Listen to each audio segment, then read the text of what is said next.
Hello, ladies and gentlemen, and welcome to Mike Lansing Field as we get ready for the start of a new three-game set. It's game 4 of a 9-game homestand for these Casper Spuds as they are ready to take on the Sawtooth Sockeyes. The Spuds played the Spearfish Sasquatch in their first homestand, won 2 of 3 there, game 2 and 3.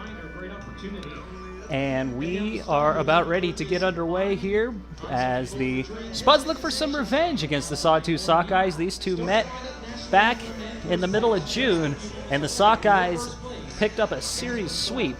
And with this team, with this Spuds side now fighting in first place, a sweep would be worst case scenario, as it usually always is. So just moments away from first pitch, starting lineup's national anthem. We're about ready to get underway here. We'll go ahead and give you the starting lineup for the Sawtooth Sockeyes. Leading things off and playing out in center will be Carter Walsh. Ethan He will be playing short and batting second. Batting third will be Ryder Cutlip. He's out in right. Grant Carey will be batting fourth and playing in left. Greg Daniels will be batting third and batting in the fifth spot. Doing the catching will be Hadley Smith. He's batting in the sixth hole. Batting seventh and doing the DHing will be Kason O'Neill. Austin Takahashi will be over at third and batting eighth. Batting ninth will be Lance Anderson playing over at second. And the pitcher for your Casper Spuds is none other than Nolan Thebe. Thebe's made a couple appearances for this Casper side, and he's one of the newer members of this roster, as Thebe from Wilsonville, Oregon, attends Montana State up in Billings. Go Hornets. As music dying down, and here comes the starting lineup for your Casper Spuds.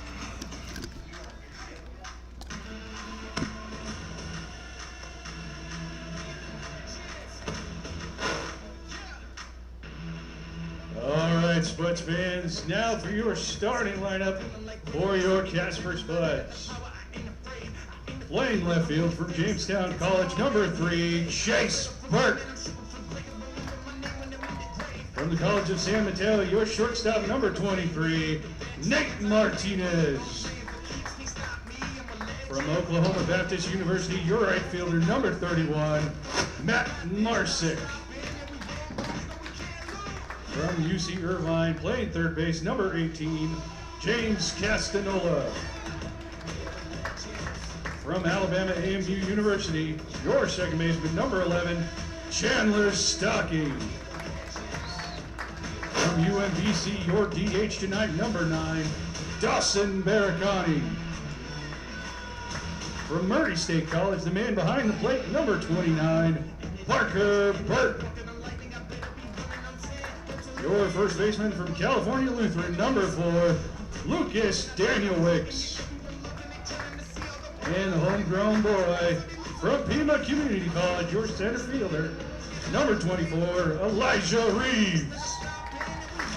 And on the mound for your Spuds from Montana State University, number 33, Nolan Thebe.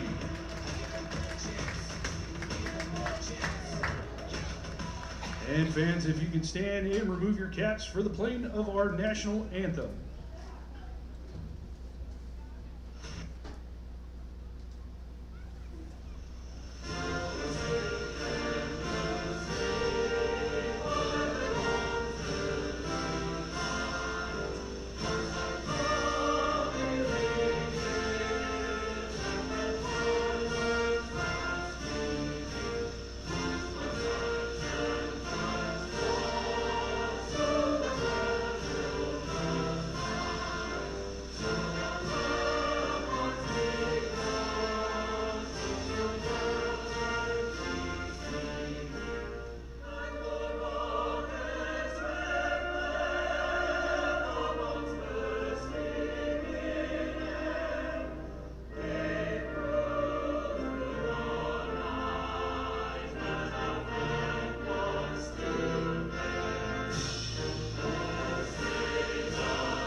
see all the work that I put in, but I'm moving too fast, so they losing their footing. I run with the crew that's making the moves. Get out of the way, we coming through. We got this, never stopping, and we won't lose. No, we can't lose.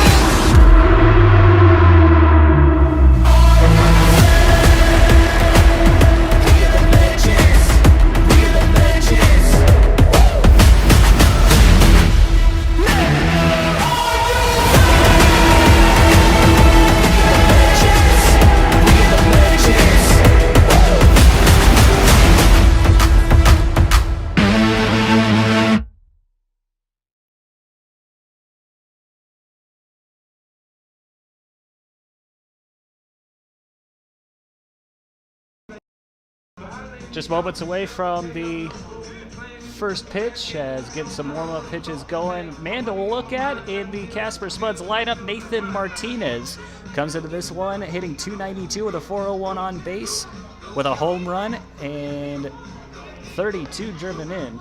It says 22.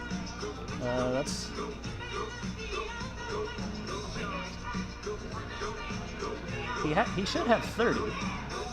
Game Changer's telling me that he has 22. I don't know how he had some RBIs taken away. Everyone had some RBIs taken away. That's an issue. That might be an issue with Game Changer. Kind of confusing. But I had an opportunity to sit down with Nathan Martinez before the game.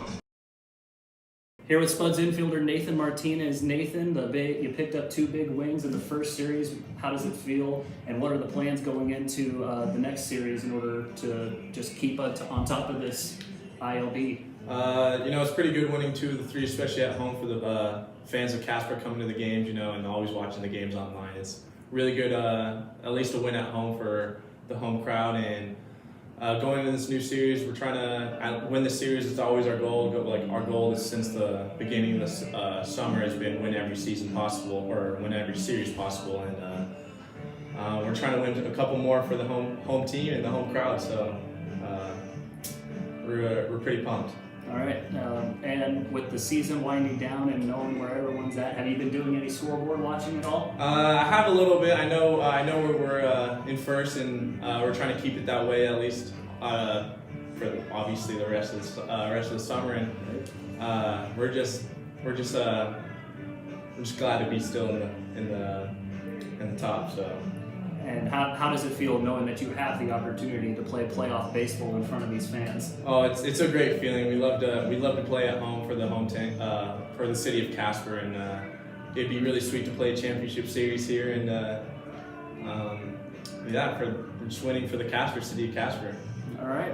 And final question: we're nearing the end of the season, but I might as well ask now: how have you been enjoying Casper this whole season? From being from Southern California and coming to Casper, Wyoming for the first time, being in Wyoming, it's been a great experience. Honestly, I love the countryside and being in the city of Casper. I really do enjoy it. I have a great host family and a great roommate, so it's been a great experience for sure. All right. Well, Nathan Martinez, infielder for the Spuds. Go out and let's win this series. Yep. Thank you. Thank you. Welcome back, as a hit was just deposited into left center field, so it's going to be Carter Walsh with a leadoff single for the Sawtooth Sockeyes, as they have gotten things started off with a bang. Now batting is shortstop number 22, Ethan Heath. So that'll bring up the shortstop Ethan Heath. Man on the mound for the Spuds, mentioned Nolan Thebe from Wilsonville, Oregon, attends Montana State Billings. First pitch is swung on and hit foul, so it's going to be an 0-1 count to he.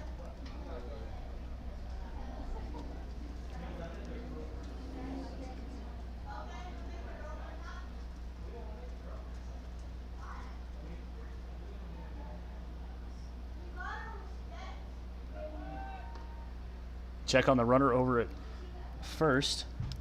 Nothing doing. So, yeah, I'm not sure what happened here, but a bunch of RBIs were taken away from a bunch of people. So Marsick back to being the only person with 30 RBIs. He has 30 even, apparently. Martinez hitting .292, 1 home run and 22 driven in now. Runner takes off for second. Is that one, I think, got a piece of he, as he'll take off his arm guards and make his way over over to first, so it'll be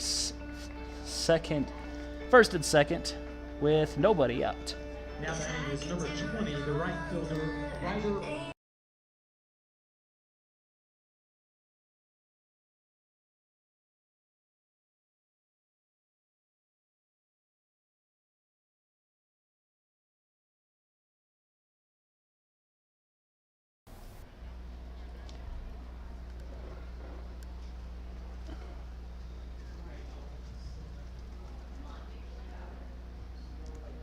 Phoebe taking his time. First pitch is right there on the corner for a strike, and it's 0-1 to the right fielder, Ryder Cutlip.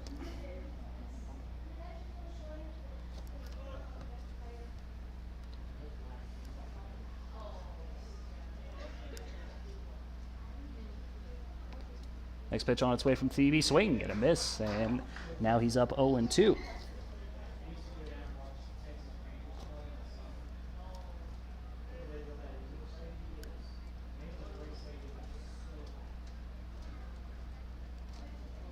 Cutlip enters this one hitting .373, no home runs and 28 driven in. As that one inside, good job by Burt from grabbing it before it could get behind him, and it's 1-2.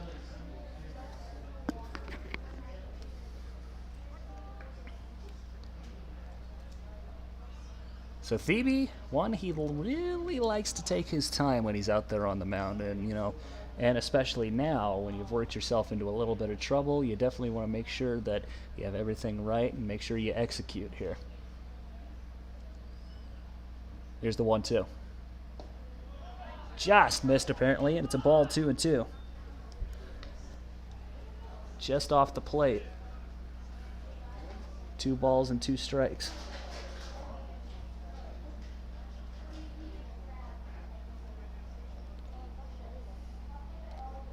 Be huge to roll one up here, as this is definitely not the start Phoebe had imagined. A single and then a hit by pitch. Here's the next one. That one chopped back to Phoebe. Thought about it. Now he'll go to second. Throw to first is in time for the out, so it's going to be a nice double play for Nolan Phoebe as he hesitated a little bit. Thought about getting the lead runner for third, but then finally made the decision to throw to second, as it call that a 1-6 to 3, and there's 2 outs here with a runner on third.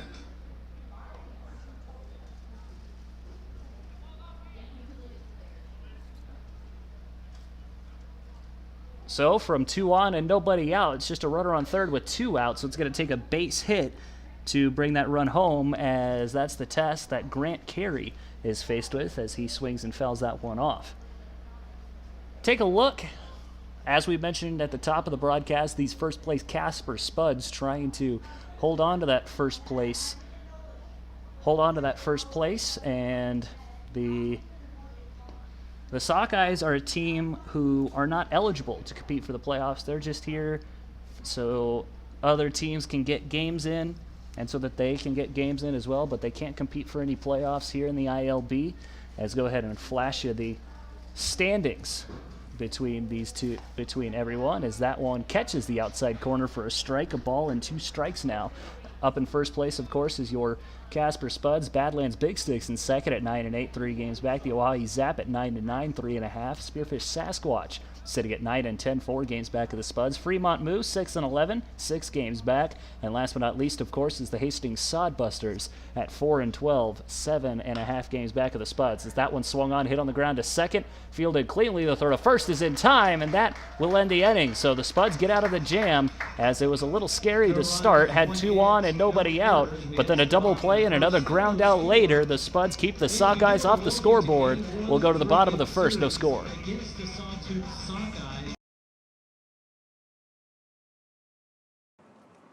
Life Care Center of Casper is located in Casper, Wyoming, nestled in the shadow of beautiful Casper Mountain along the North Platte River. With restaurants and shopping just across the street, our nursing home is an ideal choice for individuals in need of short-term rehabilitation, long-term care, or post-operative recovery. Life Care Center of Casper focuses on inpatient and outpatient rehabilitation and offers skilled nursing residents, long-term care residents, short-term rehabilitation patients, and post-operative recovery patients the best care possible. We are at 4041 South Poplar Street. Give us a call at 307-266-0000 for more information. That's 307-266-0000. Life Care Center of Casper, proud sponsor of the Spuds.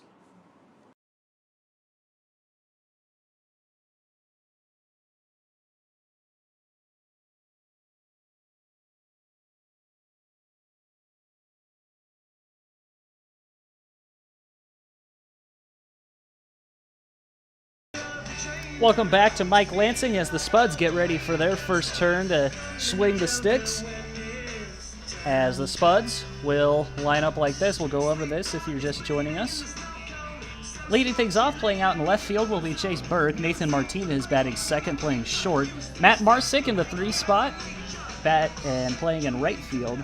Batting cleanup will be the third baseman, James Castanola. Batting in the 5 hole will be Chandler Stocking. He's playing second. Doing the DHing will be Dawson Barricani. He's batting 6th. Batting 7th and doing the catching is Parker Burt. Lucas Danielitz will be batting 8th and playing at first. And last but not least, it's Elijah Reeves playing center and batting 9th.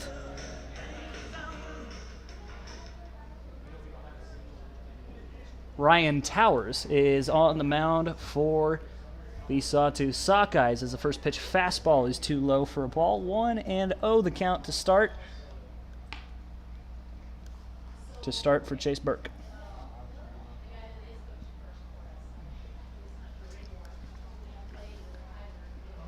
1-0 on its way. It's a good fastball. Swung on, hit in the air to right center. That has a chance to go get down, but it hangs up too high, and that'll be put away for out number 1. Go ahead and give you the defensive alignment for the Sawtooth Sockeyes. Out in left is Grant Carey. Carter Walsh, who just made that catch, playing out in center. Ryder Cutlip is over in right. Rounding out the infield at third is Austin Takahashi. Ethan Heaney playing at shortstop.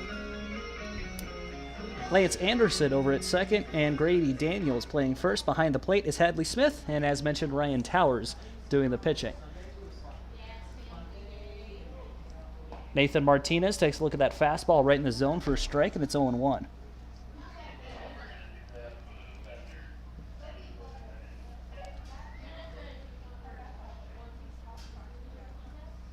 Another fastball and a big swing and miss from Martinez, and quickly he's down 0-2.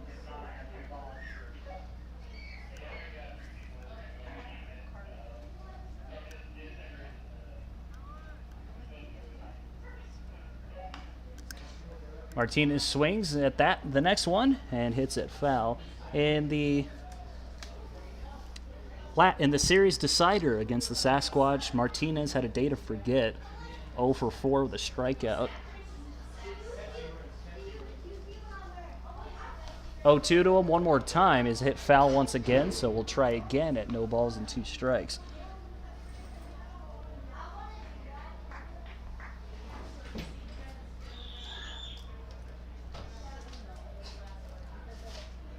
Nathan still stuck at 0-2, trying to work out of this hole he's dug. Here's the 0-2. Fastball too low, and we'll do it again. Or no, we won't. We'll move the count this time. 1 ball, 2 strikes now.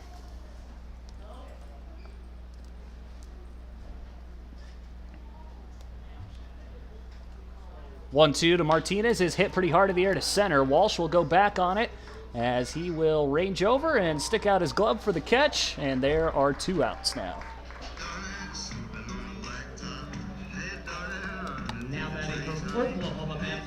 So back-to-back flyouts will give the chance now to Matt Marsick.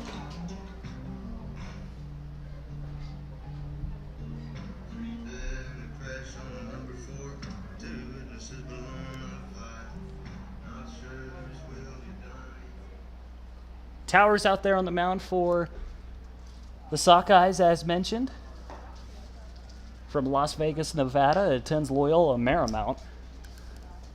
As the first pitch to Marsick's a ball, 1-0.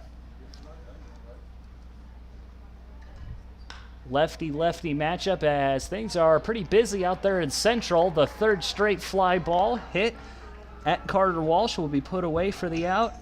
And so 3 up, 3 down will go the Spuds, as it was 3 straight flyouts to Walsh. Top 2 we go, still nothing.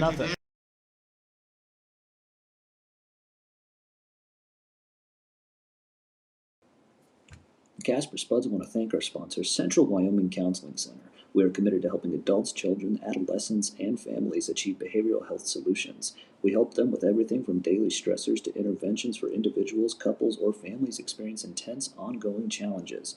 Our office is located at 1430 Wilkins Circle in Casper. We provide same-day appointments, and walk-ins are welcome. To schedule an appointment, give us a call at 307-265-7277. That's 307-265-7277. Or go to cwcc.us. Central Wyoming Counseling Center, proud sponsor of the Spuds.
Welcome back. As the Sockeyes were threatening in the top of the second, as they had 2 on with nobody out, but then a double play and a ground out later saw the Spuds work out of that danger.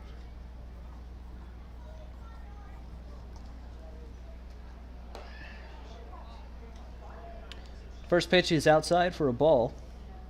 1-0 as Grady Daniels will be the first one to come to the plate here in this top of the second. 1-0 to him right there on the corner for a strike, and it's 1-1 the count now.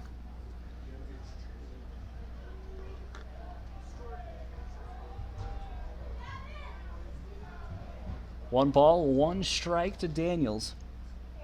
As that one just misses, as Phoebe is living right on that outside corner. He's missed it a couple times in this at-bat. But that seems to be the scouting report to Daniels. Just pitch him low and away and you'll be fine. They come at him there as that one finds the zone for a strike, and we're even now at 2-2. They always say you never want to miss down and into a lefty because, you know, he just gets that bat down there, and next thing you know, it's in the right center field gap.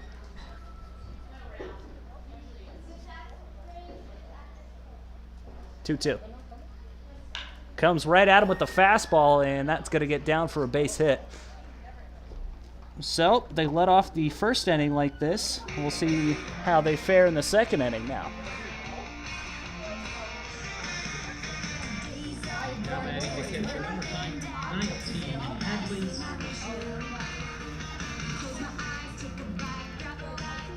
To the plate now will come Hadley Smith, as he'll try to work on getting this first base runner around to score. First pitch from Phoebe on the ground to second.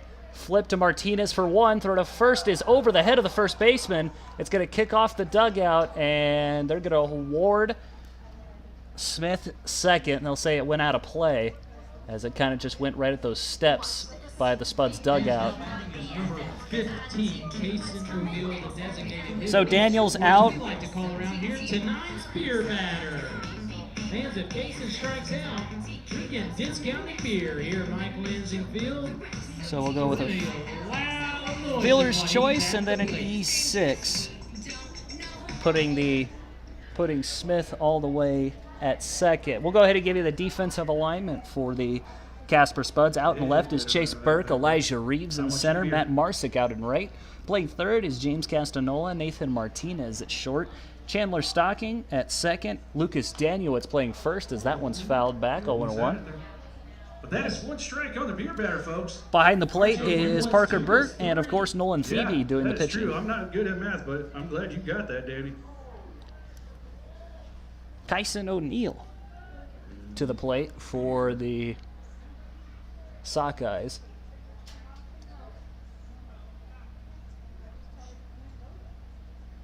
A one from Phoebe is a fastball that bounces, gets away from Burt. Runner will advance to third. And still with just one out, the sacrifice is on the table now. To make sure this beer batter strikes out so you can get some cheap beer. It's still warm out, and a nice cold refreshing beer will cool you off.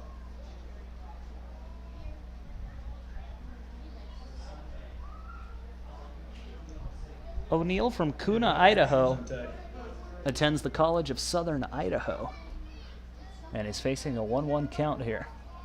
Here it comes. Fastball, got the corner for a strike, and it's 1-2. Phoebe needs to buckle down here. And everybody says please, he'll strike out. here's the 1-2. Got him looking, strike three called, and that will put the second out on the board. And there is two gone, and the sacrifice is off the table. All right, fans, that is discounted beer because of the strikeout. Now batting number 1, third baseman, Austin Takahashi. First strikeout of the day for Nolan Phoebe.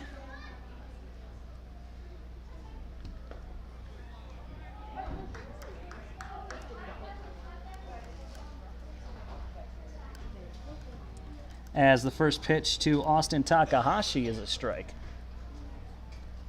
Now all you have to do is worry about the guy at the plate here, as that one is swung on and hit foul, and next, just like that, it's 0-2.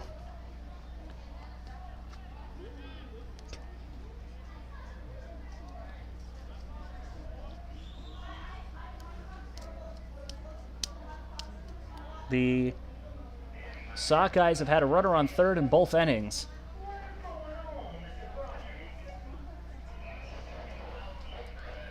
(0-2) from Phoebe. That one chopped back towards the mound, and they're going to call it foul. I guess they'll say it hit off of Takahashi, and we'll try again. 0-2.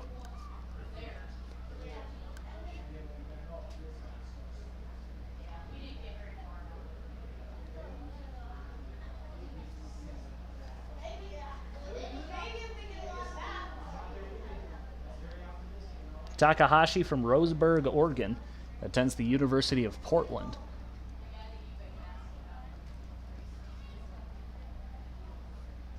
Fastball to him, gets away. Well, it was off the plate away. Parker Burt able to jump in front of it, make sure it doesn't get too far. And it's a ball and 2 strikes.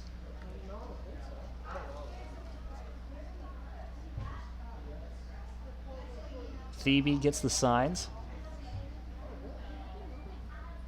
Here's the 1-2.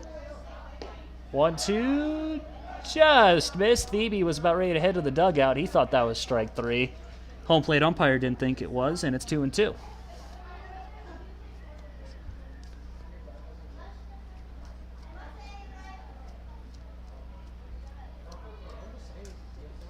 Count's evened up at 2-2 now. Phoebe still with a pitch to play with, and the fastball got him swinging. I wasn't sure if he was able to foul it off. I think he got a piece of it, but Burt was able to hold on to it. And that's the swinging strikeout for Austin Takahashi. So we will head to the bottom of inning number 2. They leave a runner stranded on third yet again. 0-0 our score. Bottom 2 we go. Banner Wyoming Medical Center seeks to transform the lives of those we serve by fostering the highest level of health and wellness in our community and across our region and state. The hospital provides excellent healthcare services and exceptional experience at reasonable costs on 2 campuses in Casper, Wyoming.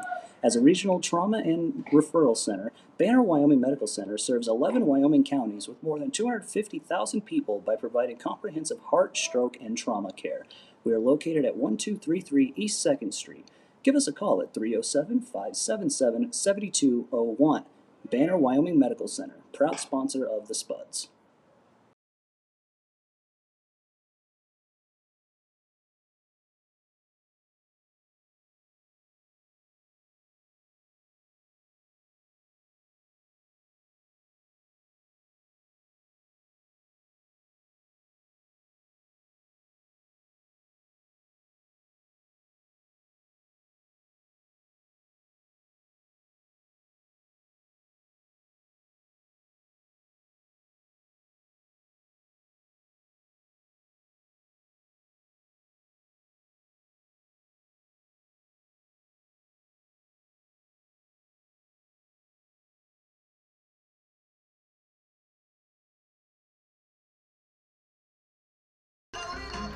Back in Mike Lansing, the first three batters went down in order, so it's going to be on the shoulders of James Castanola to get this offense going for the Spuds.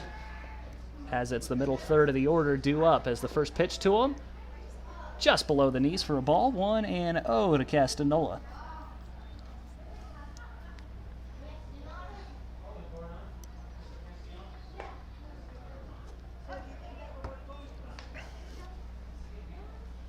Castanola, as that one is a strike. From San Diego, the pitch, up and away, attends UC Irvine, and has made a big impact on this Spuds roster in the short amount of time he's been here. Fastball, low and away for a ball, and it's a 3-1 count to Castanola.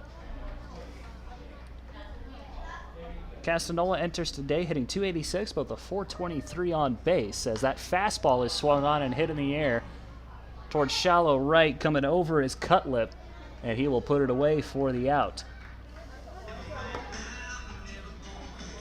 Now batting from Alabama, Aiden. That one hurts. Up 3-1 on a guy, and then just a lazy fly ball. Definitely not a recipe for success for this Spud side. First four guys have gone down in order now, as Chandler Stocking will come to the plate. First pitch fastball right there for a strike, and quickly Stocking down 0-1.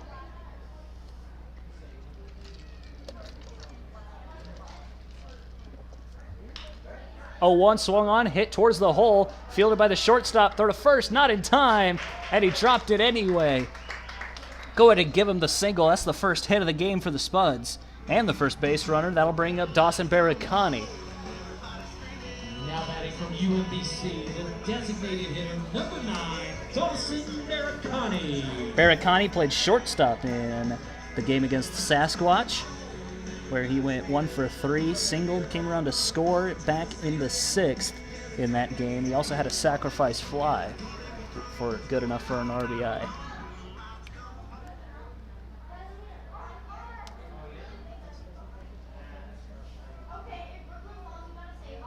First pitch to Barricani is hit down the right field line. That'll get out of play, and it's 0-1.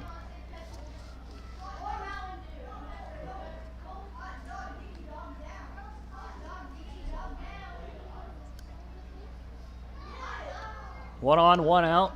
Spuds looking to strike early. 0-1's a fastball right on the inside corner to Chandler Stocking, and it's 0-2.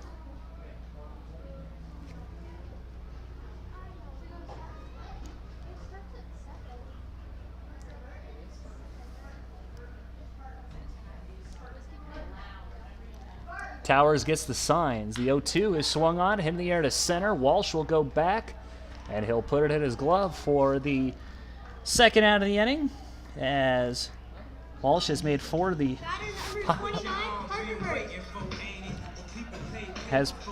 Walsh has put away 4 of the 5 possible outs so far in this game. As that'll bring the fly out will bring up Parker Burt. So they're hitting the ball pretty hard. It's been all flyouts. They're just hitting them right at people.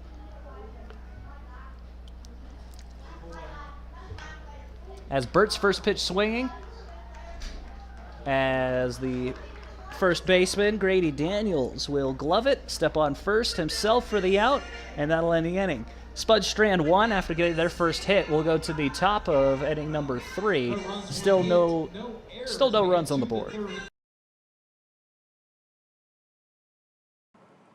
Your safety, your health, your family, your home, your work, your fun, your whole life. That's our connection. Duraline creates what connects us. Every time you use your cell phone, log on to the internet, or use your anything, it's because our HDPE pathways protect that delicate string of glass called a fiber optic cable that carries everything from your precious pictures of your puppy to the latest sports scores. We're more dependent on technology and data than we've ever been. Let Duraline help by providing you with the best connectivity we can offer. Duraline, proud sponsor of the Spuds.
It's been a relatively quiet start for these first 2 innings, as there's still no runs on the board. 1 hit for the Spuds, 2 hits for the Sockeyes, as Lance Anderson will come to the plate.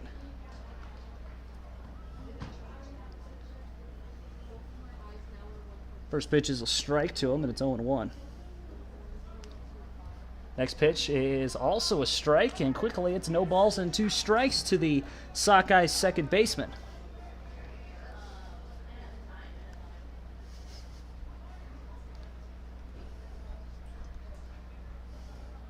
Oh-2 from Phoebe. Good block behind the plate by Parker Burt, and it's a ball and 2 strikes.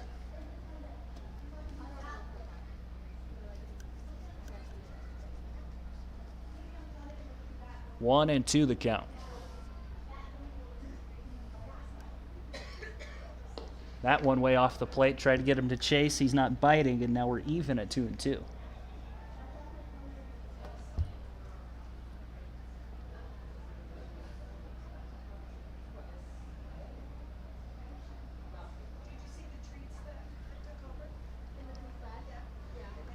Two-two. Look out. Got him on the elbow guard as he flips his bat towards the dugout. So had him up 0-2 and then goes ahead and hits him on the elbow guard. Second hit by pitch already for Thebe, as that'll put a runner on first with nobody out. Leadoff man getting on, Carter Walsh to the plate now.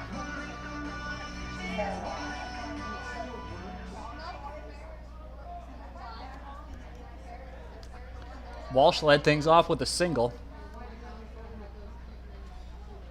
and then got over to third, and then couldn't come around in that first inning as the first pitch to him is too high, 1-0.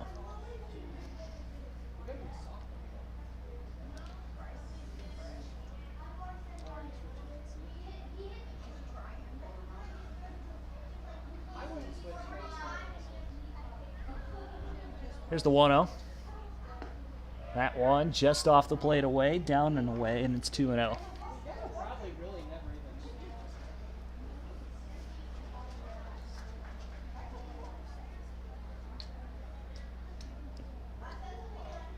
The leadoff man has gotten on base every time so far for the Sockeyes. The Spuds cannot say the same. As throw behind the runner, and now they got him in a pickle. Danielewicz with a couple of pumps. Now the throw to Stocking. Got him in time for the out, and there is one gone.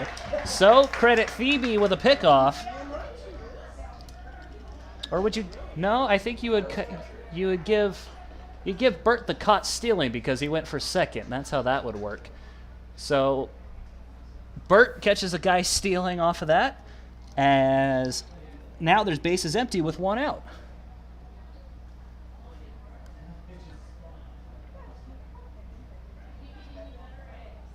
Fastball catches the outside part of the plate for a strike, and it's 3-1.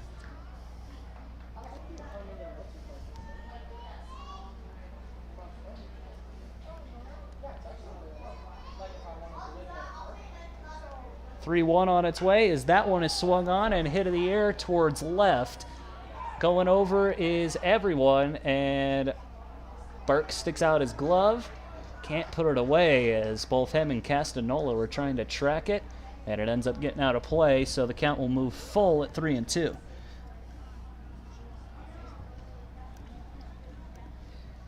Thebe has done a good job so far avoiding the walk, but he has hit a couple guys.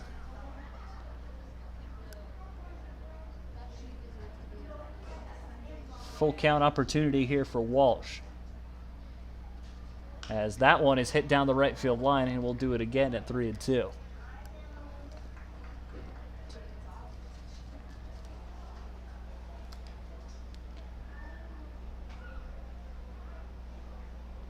Walsh from Boise, Idaho, attends Northwest Nazarene. That one swung on and hit over the head of the shortstop Martinez, and that'll get into left center for a base hit. Runner thinks about second, decides better of it, and it's going to be a one-out single for Carter Walsh. Now batting shortstop number 22, Ethan Heath. So runner on first with one out, and that'll bring up Ethan Heath.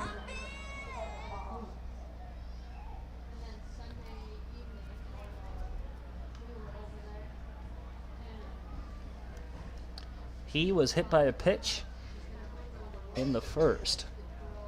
As a throw and a check on Walsh, he gets back safely.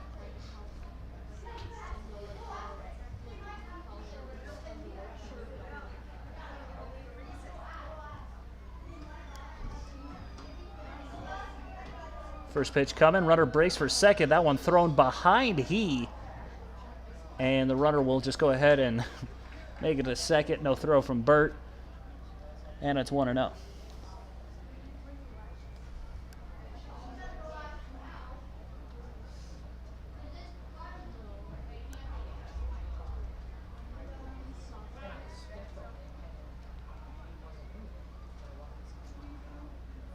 Walsh, probably not going to get credit with a stolen base there. He is 26 for 26 on his stolen base attempts.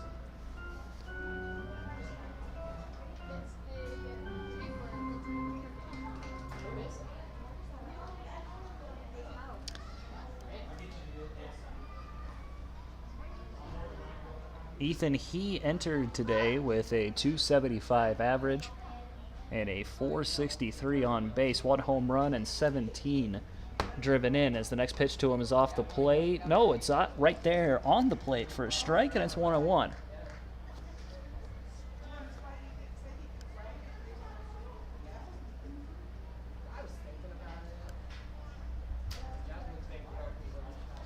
Ball and a strike to he.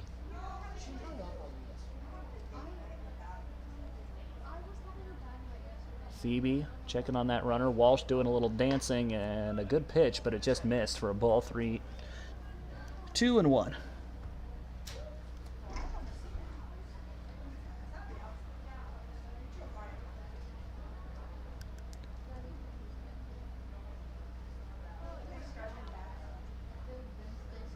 Two balls and a strike for he, as that one is basically the same spot, and now he is way ahead, 3-2.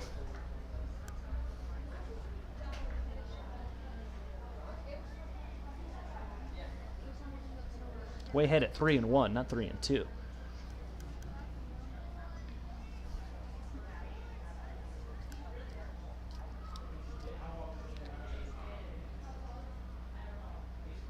(3-1) way outside, and that's ball 4. So there's the first walk given up by Nolan Thebe. As that'll put runners on first and second for Ryder Cutlip. Now batting right fielder number 20. And here comes James Batten. No one up and throwing in the Spuds bullpen, so it's gonna be a talk to calm him down as Thebe gets to work out of this jam at 1-2. Has a nice opportunity to kind of roll one up here. We'll see what the strategy is against Ryder Cutlip. Batting third in the order for a reason.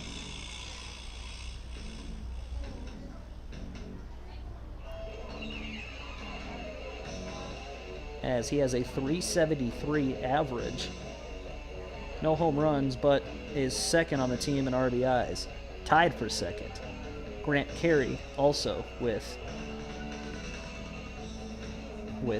the same amount of RBIs at 26. So they went over the strategy on how they want to attack him here, and we'll see if the strategy works. Thebe in 3 appearances and 1 start. This is his second start. He's gone 7 2/3 coming into today. 9 walks and 9 strikeouts, so put him at 11 and 10 so far today. As the first pitch to Cutlip is right at the letters for a strike, and it's 0-1. Cutlip grounded into a double play in his last at bat, and the Spuds would love another one here.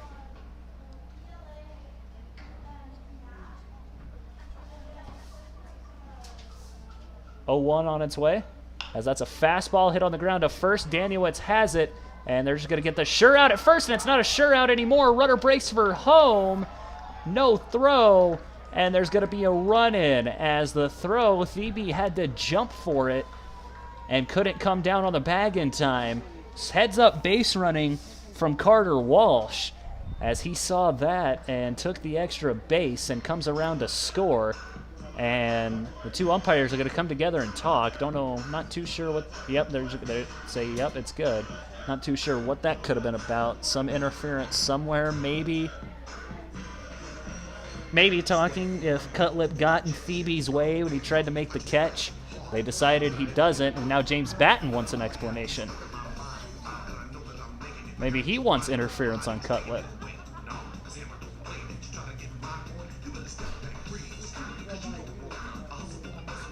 Well, he seems to be fine with the explanation he got, as he'll make his way back to the Spuds dugout. So, a run in for the Sockeyes breaks our scoreless tie. Now batting left fielder number 33, Grant Carey. As Grant Carey will be the next to hit. So I think you'll call that an E3. And we'll see if Cutlip gets an RBI. I don't think Cutlip would get an RBI on that, but I'll check that and make sure. First pitch to Grant Carey is taken for a strike, and it's 0-1.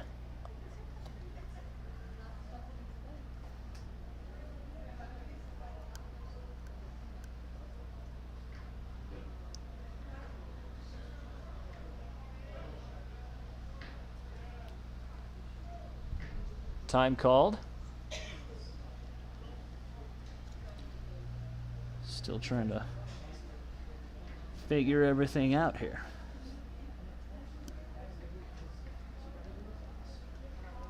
Next pitch from Thebe gets into the other batter's box. Good job by Burt to block it. 1-1 the count.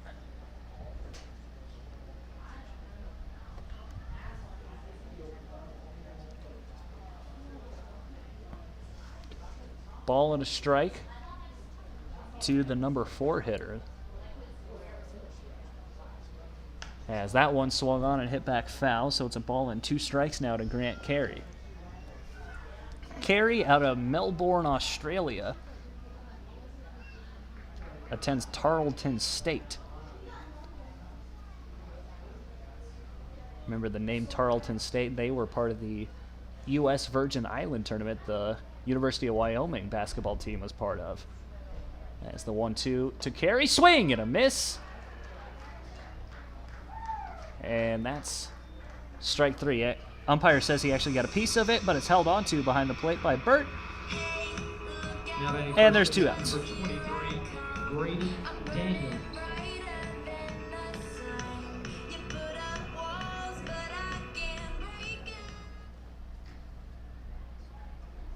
So here comes Grady Daniels. He hit a single to lead off the top of the second.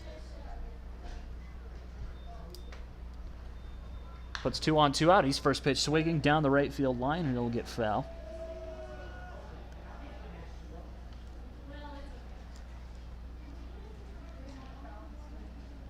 Cutlip does not get an RBI on that play because it was an error. And it's 0-1 to Daniels.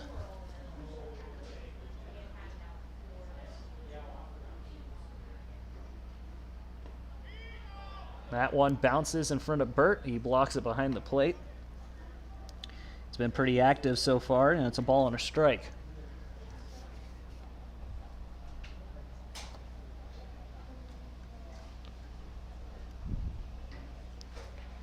One ball, 1 strike to Daniels. As that one's outside. 2-1.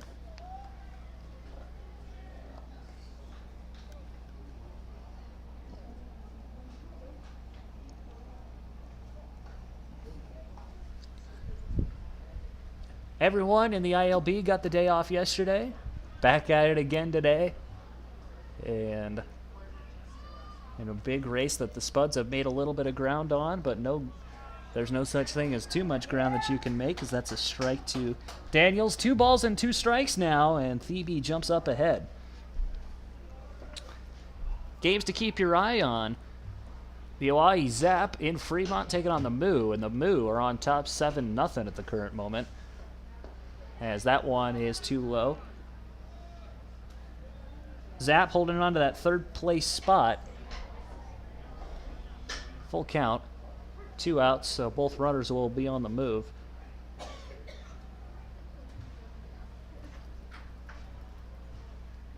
But the Zap 3.5 games back of the Spuds.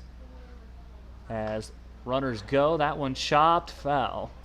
And another game to keep your eye on, the Badlands Big Sticks currently down in Spearfish and losing to the Sasquatch 1-0. See how long that lasts, if the Spearfish can hold on there, as they're currently in the bottom of the 5th.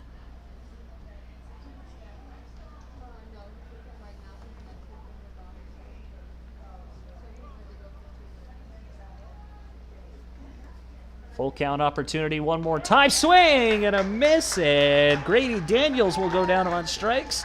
Back-to-back strikeouts for Nolan Thebe. Make that strikeout number 4 for him on the night, and that will end the inning. We head to the bottom of the 3rd inning, and as Only 1 run came in to score, but it could have been a lot worse as the Spuds leave 2 stranded. We'll go to the bottom of inning number 3. The Sockeyes have struck in first. It's 1-0.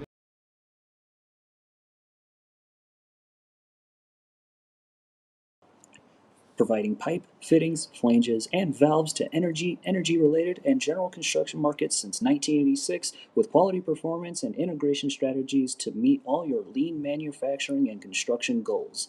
IPS serves the upstream, midstream, and downstream energy markets with innovative process solutions and products. IPS, proud sponsor of the Spuds.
Bottom of the third, ready to get underway as Lucas Danielitz, 8, 9, and 1 guys due up for the Casper Spuds. First pitch to Danielitz is too low for a ball, 1-0. As the Sockeyes were able to get on the board in the top of the third, we'll see if the Spuds can answer. As that one is taken for a strike, and it's 1-2.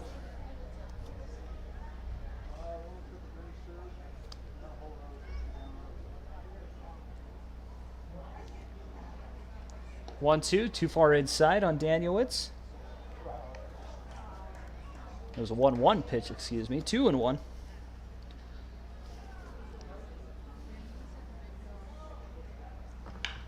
That one swung on and hit into right. Coming over his cut lip, and he will put it away for the first out.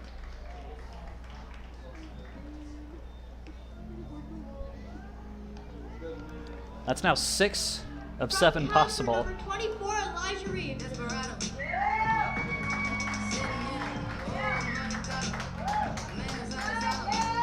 6 of the possible 7 outs have been made in the outfield.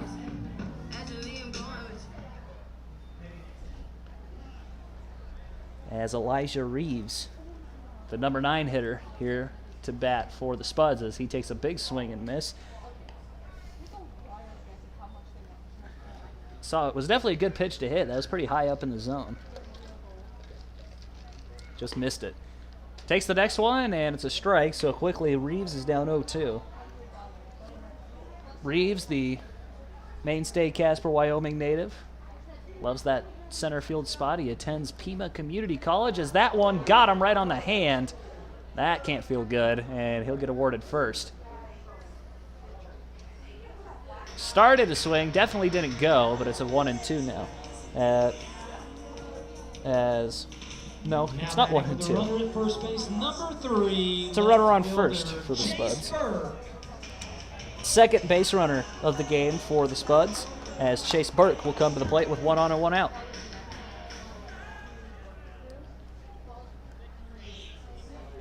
Burke flew out to center to lead off the hitting for the Spuds, as that one is chopped just over the head of the third baseman, as that bounced perfectly to get over his head, and it's going to be a single for Chase Burke. And just like that, there's runners on first and second with just 1 away. All right, fans, with runners at first As that'll and second, open it up for one of the top 23, RBI guys, shortstop Nathan Martinez.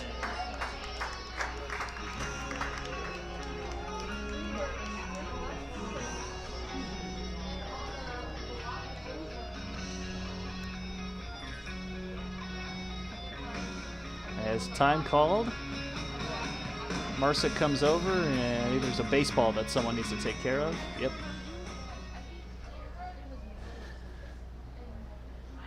So the ball grabbed by Marsick, and we're ready to go again.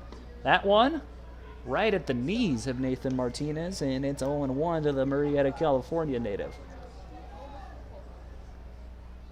It's a product of the College of San Mateo.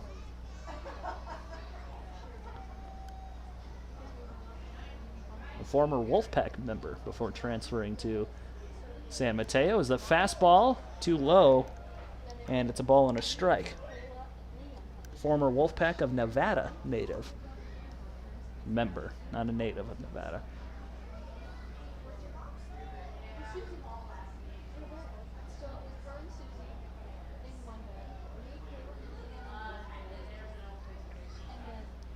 One.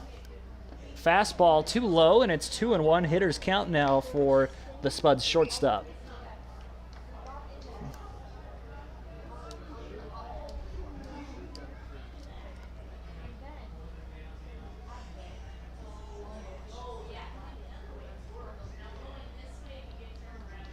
Two balls and a strike to Martinez. Here it comes. That fastball hit back foul, so 2-2 now to Martinez. Big spot here. Definitely need to get 1 home to tie this ball game and keep the momentum get the momentum back in favor of the Spuds.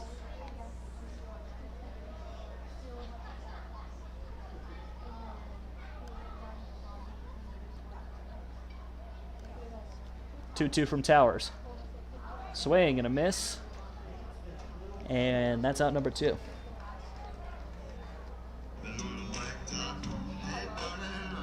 Now batting right fielder number 31, Matt Marcy. So Martinez down on strikes. That puts 2 outs on the board, and that'll open things up for Matt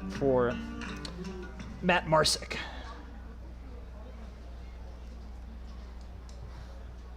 As now it's going to take a base hit to get that runner around to score.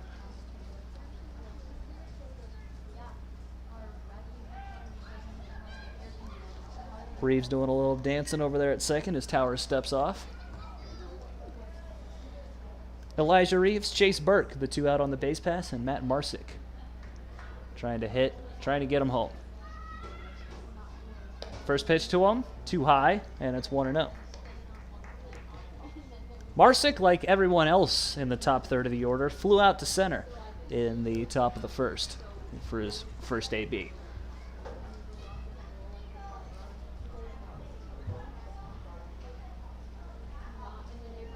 Here's the 1-0. As Marsick swings, hits one into the left center. That's going to get down. That's going to score 1, maybe 2. They're going to send Burke. No, they're going to hold Burke at third, and Marsick will get all the way to second with a double. RBI double for Matthew Marsick. And we are all tied up now.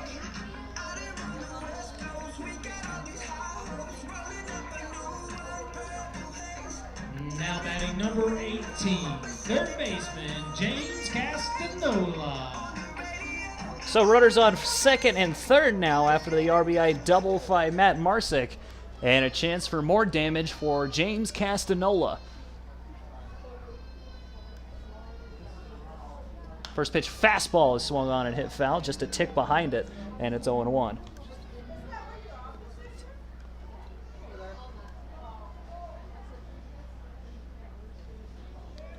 Castanola flew out to right to start the bottom half of inning number 2. As the next pitch is too low, and it's a ball and a strike to Castanola.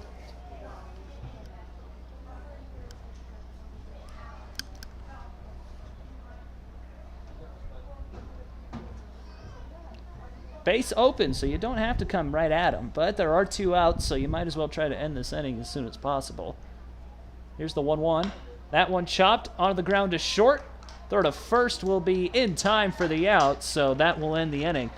Spuds strand 2, but 1 comes around to score, and we are all tied up at 1 apiece. Top of the 4th we go. We're tied at 1.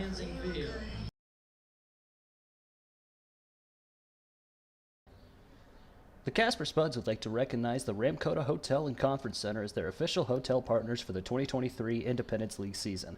Located at 800 North Poplar, the Ramkota is the premier hotel in Casper for meetings and events. Call 307-266-6000 for more information. That's 266-6000.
Both teams scored 1 run in the 3rd inning, as the Spuds not letting the Sockeyes get too far away from them. So it's a brand new ball game as we start the top of inning number 4. Leading off is the catcher, number 19, Hadley Smith. 6, 7, 8 guys due up for the Sockeyes, as Hadley Smith will be the one to get us started. He grounded into a fielder's choice and then got to second off of a throwing error from Martinez at short. As he's first pitch swinging off the tip of his bat, and it gets foul, and it's 0-1. Thebe, through 3 innings, already has 4 strikeouts. He's got about 3 hits and a run, and just one walk, but a couple of hit batters as well. 0-1 off the plate away, 1-1 now to him. As far as his counterpart is fared, retired the first 4, gave up a hit to Stocking. So he's given up 3 hits and 1 run. Has also hit a batter of his own, as that one's fouled off. 1-2 now. So both of them have given up a run.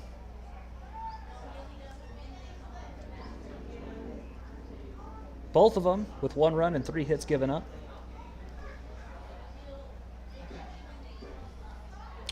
So it's been a fairly even played ball game so far. 1-2 on its way from Thebe, as that one is hit down the right field line, but that's going to get foul and even out of play, and it's 1-2.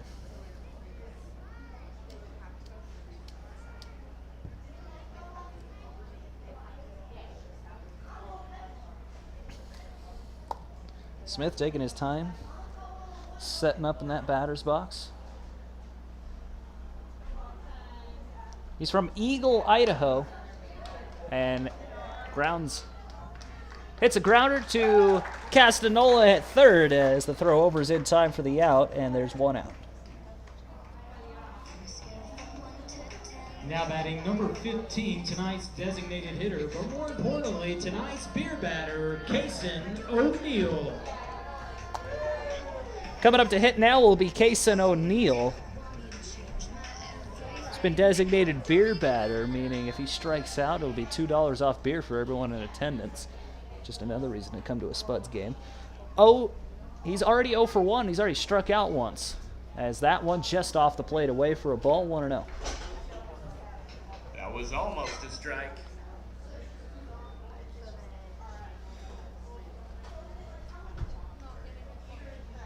One ball, no strikes. Here's the pitch from Thebe, as that one's too low for a ball. 2-0 now. Hitters count all the way for O'Neill. See what he can pull off for this Sockeyes offense.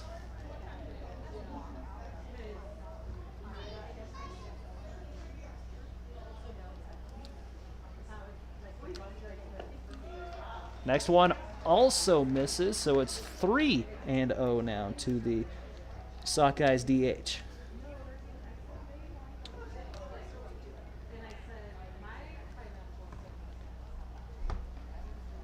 .30 offering on its way, as that's a fastball that's inside the zone. 3-1 now. There we go. 2 strikes and we get some cheap beer.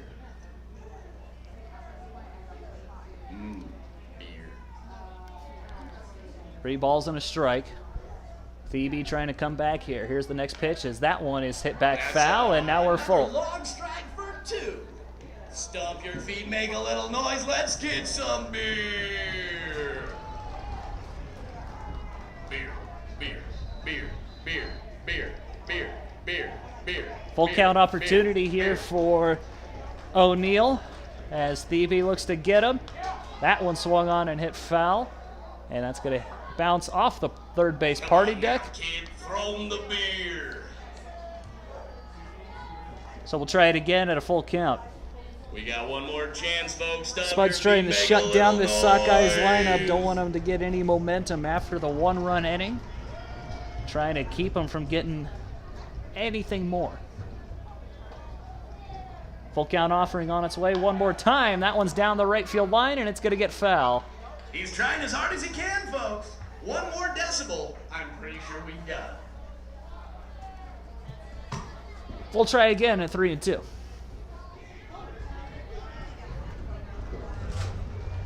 3 balls, 2 strikes, payoff pitch with 1 out. Here it comes from Phoebe. Got him swinging, strike 3 for the 2nd time today. Kyson O'Neill goes down on strikes. Nearest beer outlet. The Spuds are following. Strikeout number 5 for Nolan Phoebe, as there's now 2 outs here in the top of inning number 4.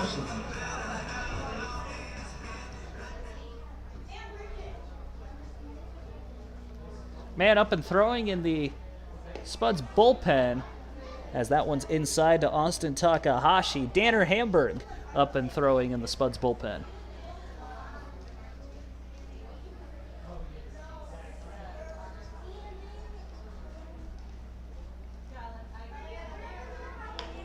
Next pitch is swung on and fouled off, so it's a ball and a strike to Takahashi.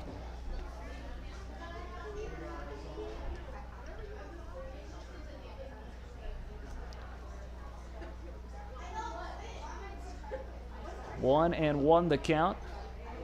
Phoebe trying to force this 1-2-3 inning. Here's the next pitch. Fastball hit on the ground towards Stocking at second. He fields it, throw to first in time, and that'll end the inning.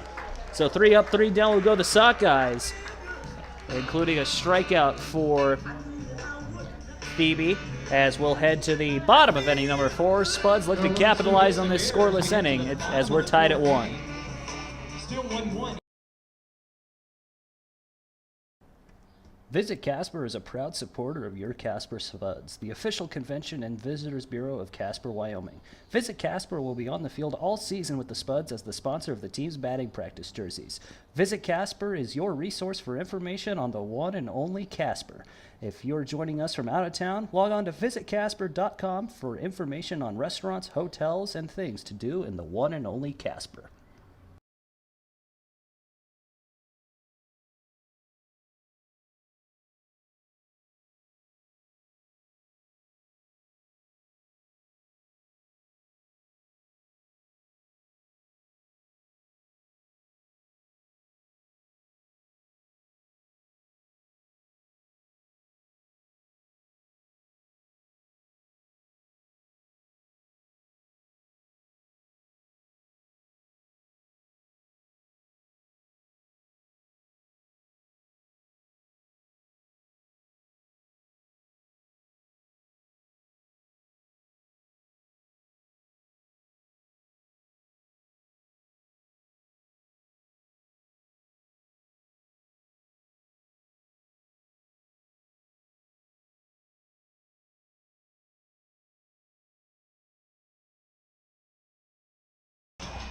Bottom of the 4th, ready to get started, as Chandler Stocking will be the one to greet us. 5, 6, and 7 batters due up for the Spuds as they look to capitalize off of the 1-2-3 inning, get some for their guy, Phoebe. As the first pitch, fastball hit hard on the ground to short. Good play over there from He, and the throw to first is in time, as that one was hit pretty hard.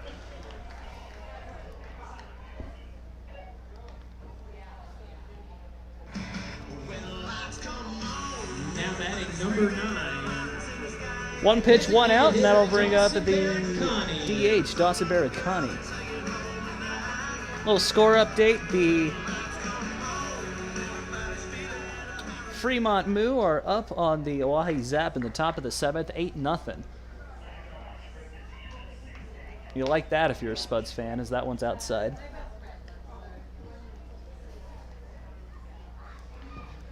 As the Zap, one of those teams that are close in this second half race. 3.5 games back, and a couple teams duking it out right now are 3 and 4 games back with the Big Sticks and Sasquatch. Barakani hits one foul. It's a ball and a strike to him. 1-1 chopped on the ground towards second. Throw over is in time, and there's 2 gone.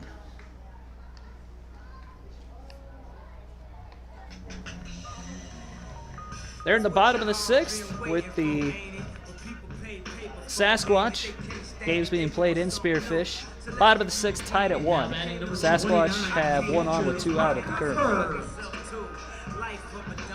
race contestants, to the first base dugout.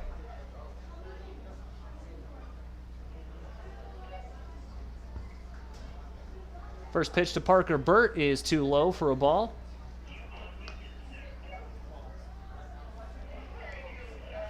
Burt 0 for 1. He grounded out to the first baseman in his last at-bat. I swear he has a new bat every game, but I mean, whatever works, as that one swings and misses. You know, you got to do what you got to do to try to find the right rhythm.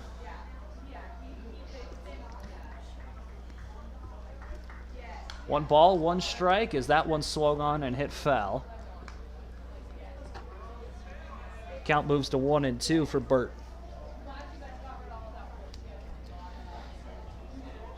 Sockeyes looking to answer this 1-2-3 inning, and they do, as Burt swings and misses at the next one. Strikeout number 2 for Towers, and that will end the inning. So Sockeyes go 1-2-3 in the Sockeyes go 1-2-3 in the top half. Spuds go 1-2-3 in the bottom half. Top 5 we go. We're tied at 1.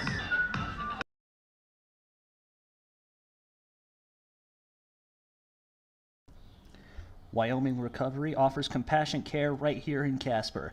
If you or a loved one needs help in fighting drug or alcohol addiction, please call 307-244-9519 or stop by our office, open Monday through Thursday, 8 through 5 at 231 South Wilson Street. Once again, if you or a loved one is suffering from addiction, call us at 307-244-9519.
Top of the 5th, ready to get going, as it'll be Lance Anderson to get us going. 9 1 and 2 hitters due up for the Sockeyes.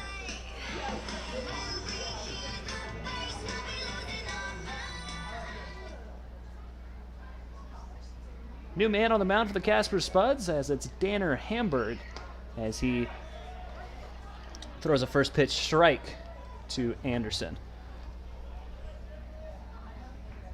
Hamburg from Sandy, Oregon, attends Mount Hood Community College, as that one is up and away for a ball. 1-1.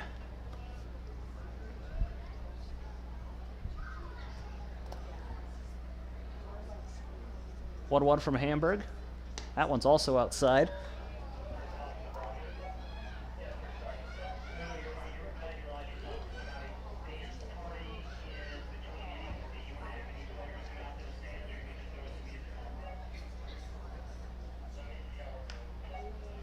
Next pitch to Anderson, hit back foul, and the count's back even at 2-2. Both teams scored a run in the 3rd, and then both teams went down 1-2-3 in the 4th. Find ourselves here tied at 1 in the top of the 5th, as that one is in on the hands of Anderson, and he hits it foul, and it's 2-2. Great pitch from Danner Hamburg.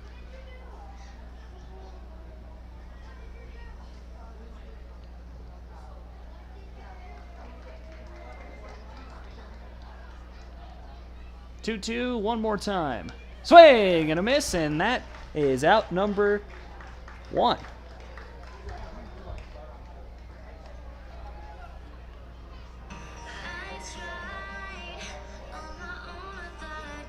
Now batting number 2, center fielder Carter Walsh.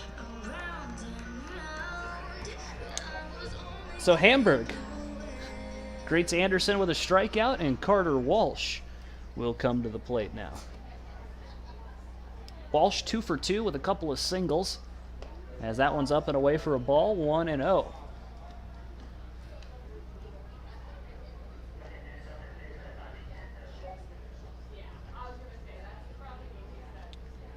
Hamburg, this is his 6th appearance out of the pen, as that one just misses too high, and it's 2-0.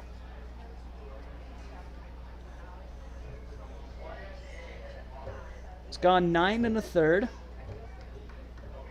6 strikeouts, 6 walks. So that was strikeout number 7 for him on the year. As the next pitch is a fastball that's popped up, and that's going to probably get out of play as it lands just in front of the Spuds dugout, and it's 2-1.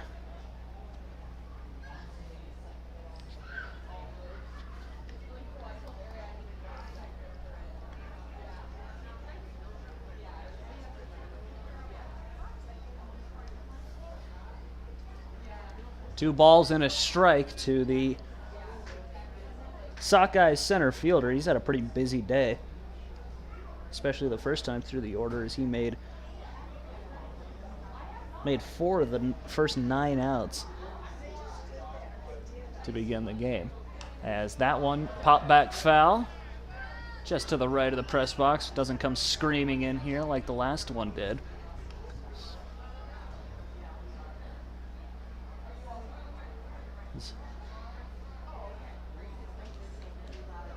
Count stays at 2-2 for Hamburg, as a great pitch hit in the air towards right center. Marsick will call Reeves off, and he'll put it away for the out, and there's 2 gone. Now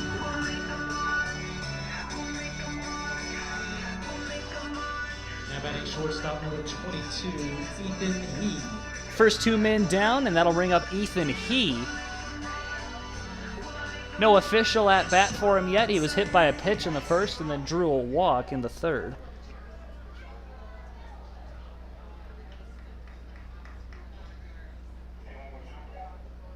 As the first pitch to him is too high, 1-0.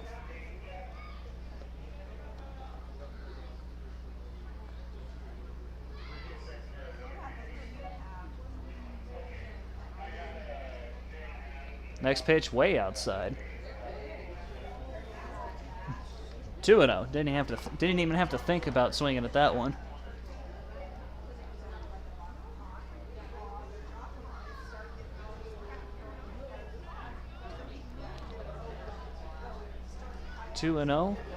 Hamburg trying to work this 3 up, 3 down, as that one is right there for a strike. 2-1.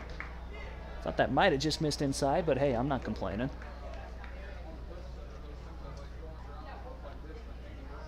Final line for Thebe. He went 4 innings, as that one swung on and hit back foul. So from 2-0, it's now 2-2, and Hamburg's in the driver's seat.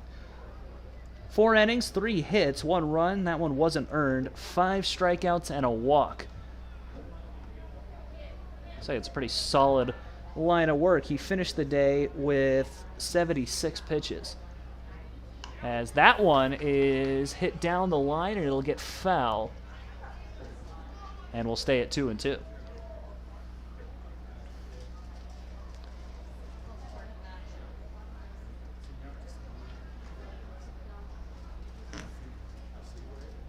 So we'll stay at 2 balls, 2 strikes, 2 outs here in the top of inning number 5. 2-2, way outside. Tried to get him to chase. He is not biting, and it's 3-2.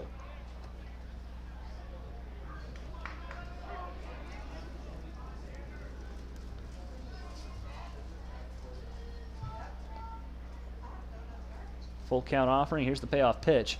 Way outside for ball 4, so he gets on base for the 3rd straight time. Still no official at bat, but he's gotten on base every time.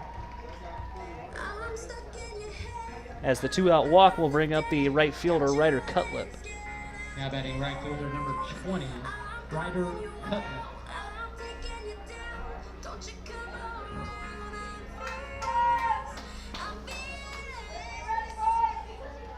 Cutlip 0 for 2. He reached base via an error in his last at-bat. As a check on the runner, nothing doing.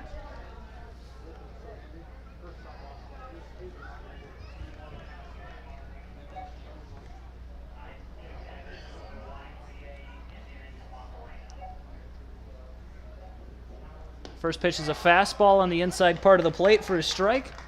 Don't think Cutlip agreed with it, but it's not his opinion that matters here. It's 0-1.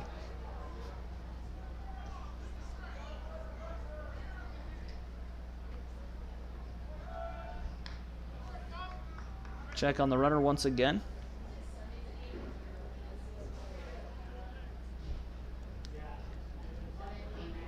Ethan He has stolen 13 bases in 14 tries.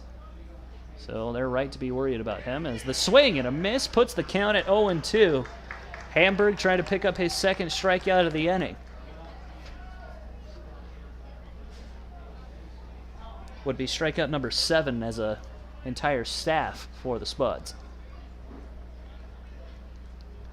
Here comes the 0-2. Outside, ball 1. As Parker took a little extra time to get that throw back. He just kind of trots over to second. Just worried about this guy here. Ball and 2 strikes. So the 1-2 is swung on pretty well, hit down the line, but that's going to get into the Spuds bullpen for a foul ball.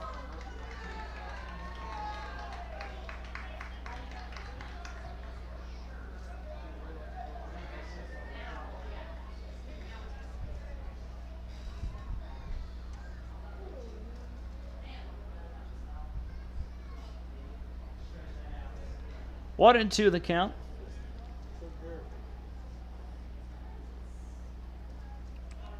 Trying to get Cutlip here. That one outside for a ball, so it counts even now at 2-2.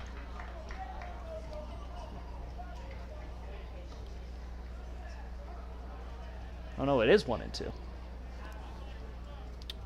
I thought that pitch from Burt missed.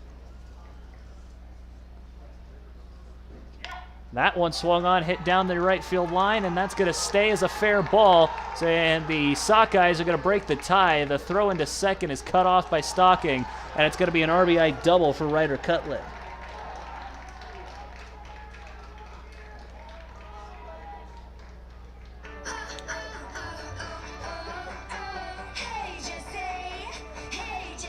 Now batting left fielder number 33, Grant Carey.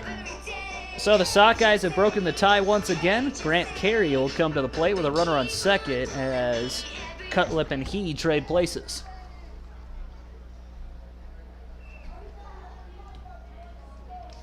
Carey's 0 for 2. He struck out swinging in his last at-bat. That one outside for a ball, 1-0.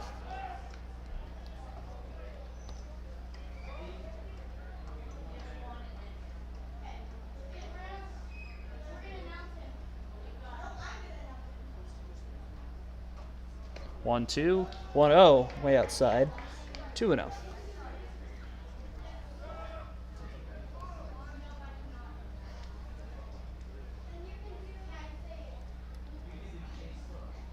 Hitters count all the way here for Carey, as the Spuds look to get out of this here.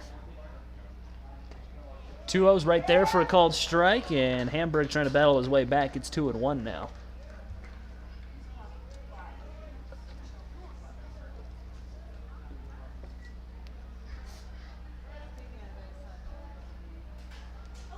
2-1 on its way. Good pitch from Hamburg. Had carry behind it just a bit as he hits it foul, and it's 2-2.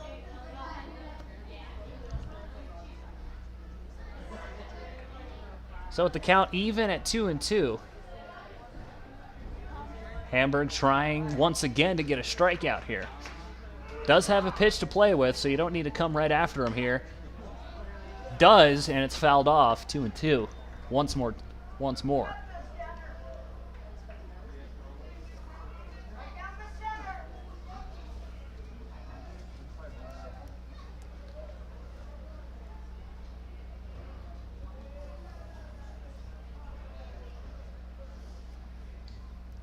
The 2-2 is swung on, hit on the ground to third. Castanola fields it. Throw to first is in time, and that will end the inning. Sockeyes get one, but leave one, as we'll go to the bottom of inning number 5. They've taken the lead. It's 2-1. All right, man.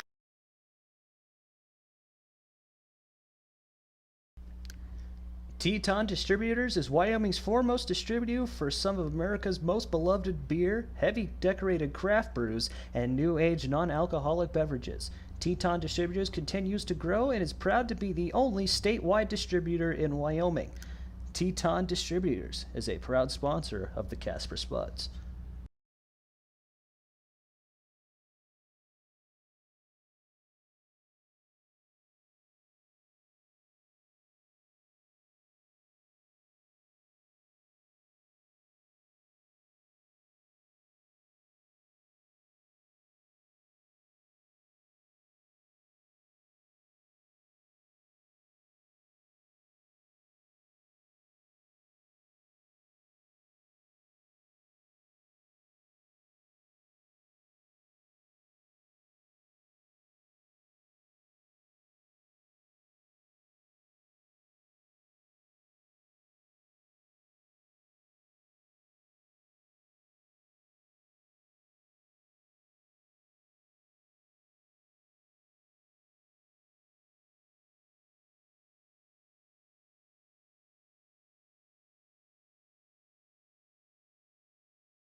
Welcome back to the bottom of the 5th as Lucas Danielewicz faces a 1-0 count. The fastball swung on, hit in the air to center. Going to his left is Walsh, and he will put it away for the out.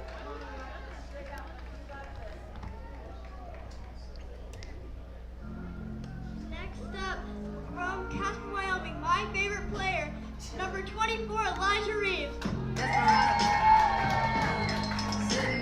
So after the fly out to center, that'll bring up the Casper, Wyoming native, Elijah Reeves.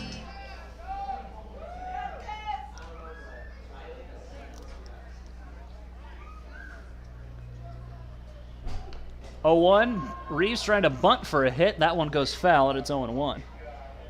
Trying to catch the defense sleeping, didn't quite work.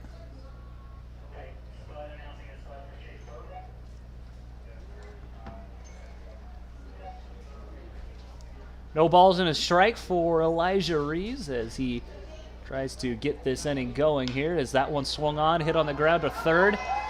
He fields it, throw to first, and then no throw actually, and that will put Elijah Reeves on first as he is too fast. My favorite spud, number 3, Chase Burke. He's got show business, folks.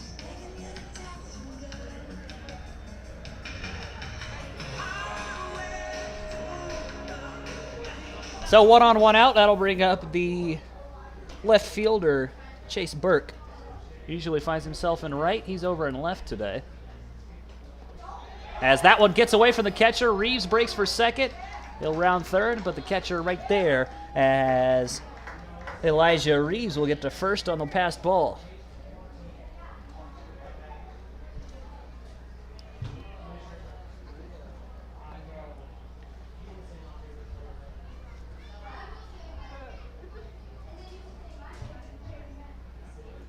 One 0 on its way. That one too low for a ball. 2-0 to Chase Burke.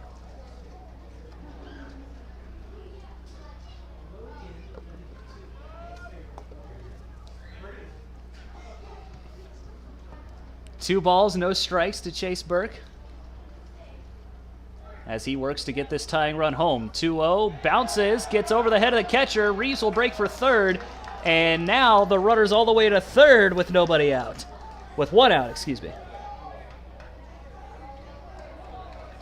3-0 to Burke.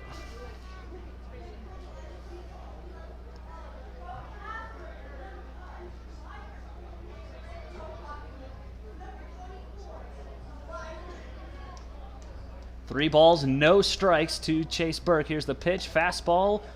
Just threw it right down Broadway, taking all the way as Burke, and it's 3-1.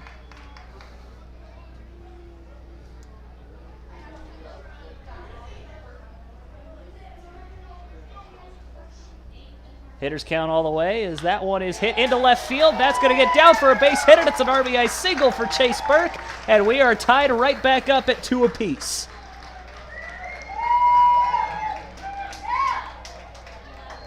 Chase Burke puts one into left field.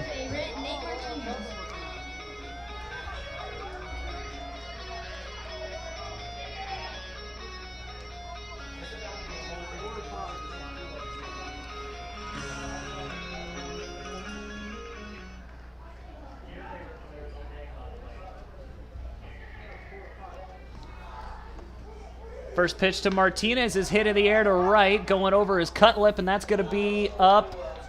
Oh, I thought it went over his head, but he gives a little hop, and it finds his glove, and there's out number 2. Sal's favorite player, number 31, Matt Marcy.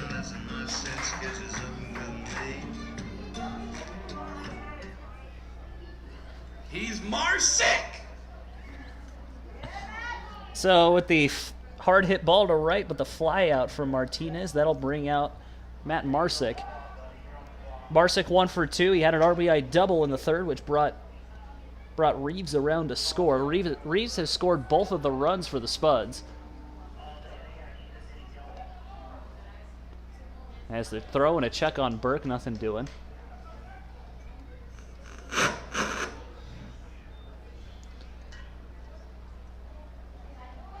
First pitch to him. Now Burke will take off. Head first slide, and the tag is not in time.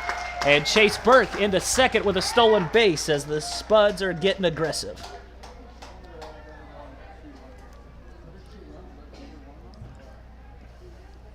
Getting aggressive after the tie, as that stolen base number 16 on the year for Burke, make him 16 for 19 on the year.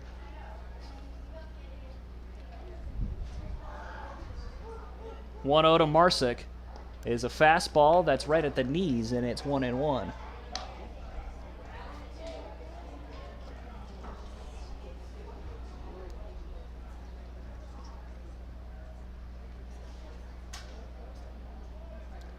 One ball, one strike. Here's the pitch from Towers as Marsick takes a big swing and miss at it, and now he's down 1-2. And actually, that was strike 3. I guess I missed a pitch. That's.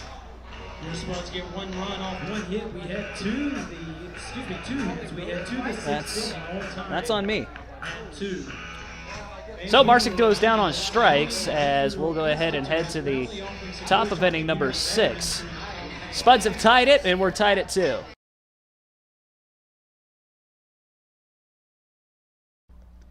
KTWO is the official media partner of your Casper Spuds. For all the latest scores, updates, and information on your hometown team, tune in to KTWO on your radio at AM 1030 and on your television on Channel 17.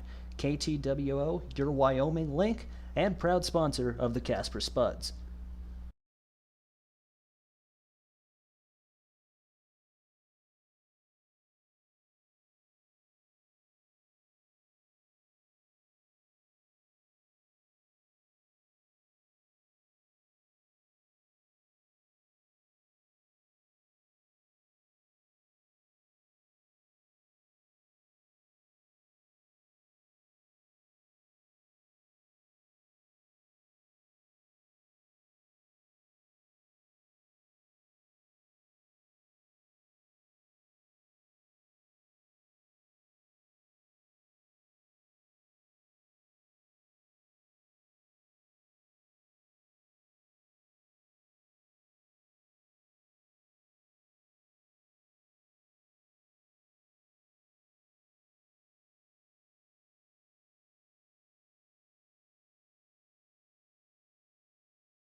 Top of the 6th, ready to get started as the first pitch is a strike to Grady Daniels. 5, 6, and 7 guys due up for the Sockeyes.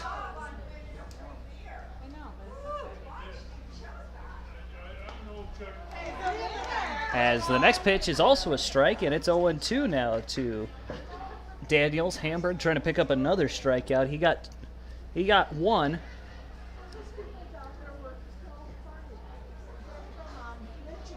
In the last inning, as that one is hit in the air towards left. Burke will range over, and that's out number 1. Actually, that's Marsick over there in left.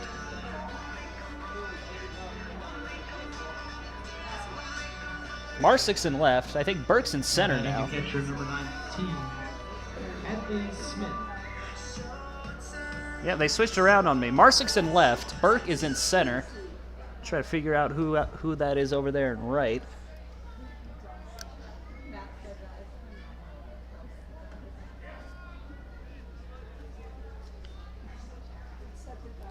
As the first pitch to Hadley Smith is a ball 1-0.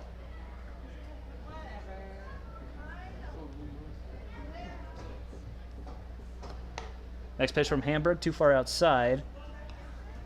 2-0 now.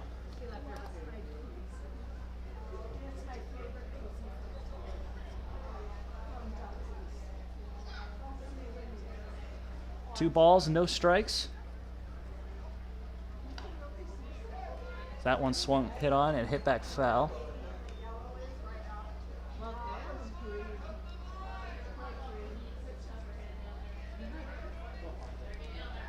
Two and one the count.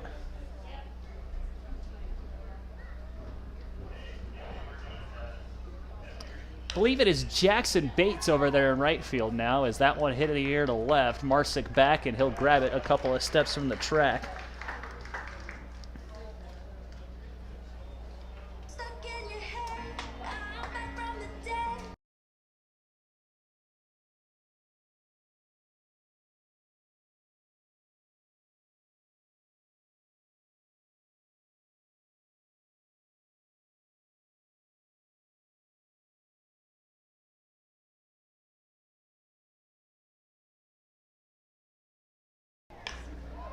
First pitch swung on and hit into left, and Marsick will range over, put it away for the out, and it's a very quick top of the 6th as Marsick gets all 3 opportunities. As we'll head to the bottom of inning number 6, we're still tied at 2. 3 up, 3 down for the Sockeyes.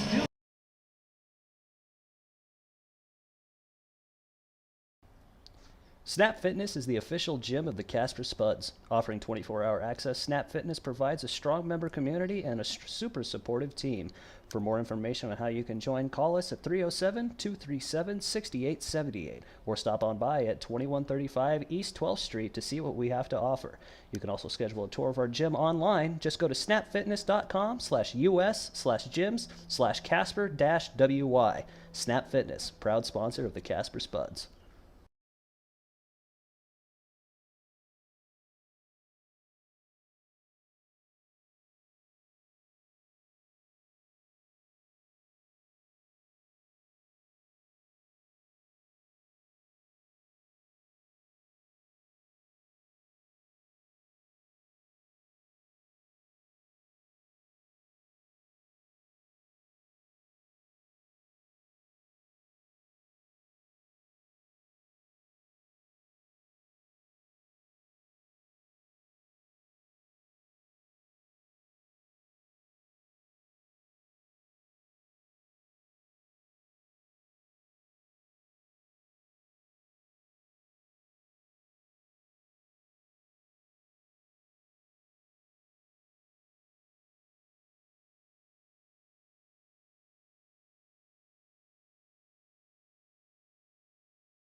Bottom of the 6th, ready to get started as James Castanola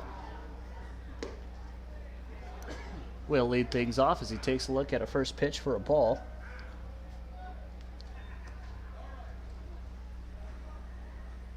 Well, that was a fastball hit in the air towards right center. That's going to get down to the gap, and that is going to one-hop the wall. Throw in will not be in time, and it's going to be a stand-up double, leadoff double for James Castanola.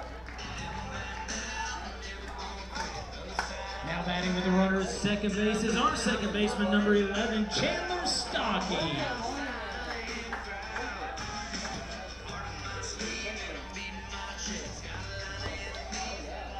So the Spuds starting the inning off with a bang, as already there's a runner in scoring position with nobody out. Third baseman playing a little bit of bunt defense. Stocking didn't show bunt as he takes it for a ball, 1-0.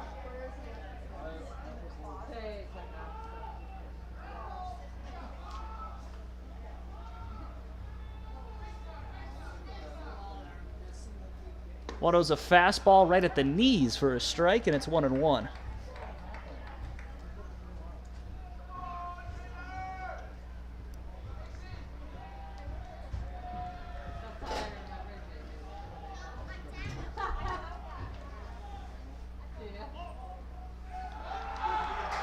And there's going to be a balk call on Ryan Towers.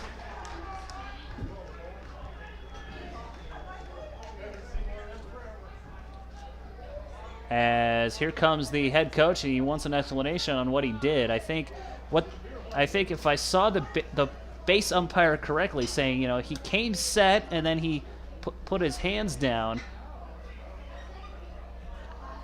put his hand in his glove, and then the hand came out of his glove, and that's a balk, because it looks like you come set, and then once you're there, you're stuck there until you throw the pitch.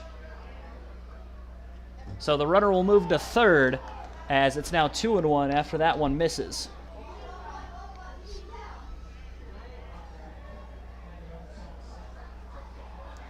So Castanola to third after the balk, as the next pitch is right there on the outside part of the plate for a strike. As it's 2-2. Interesting play there from Anderson, coming right behind the pitcher. I mean, really wanted to make sure that run doesn't come in. The fastball to Stocking, fouled straight back. And we're going to stay at 2-2.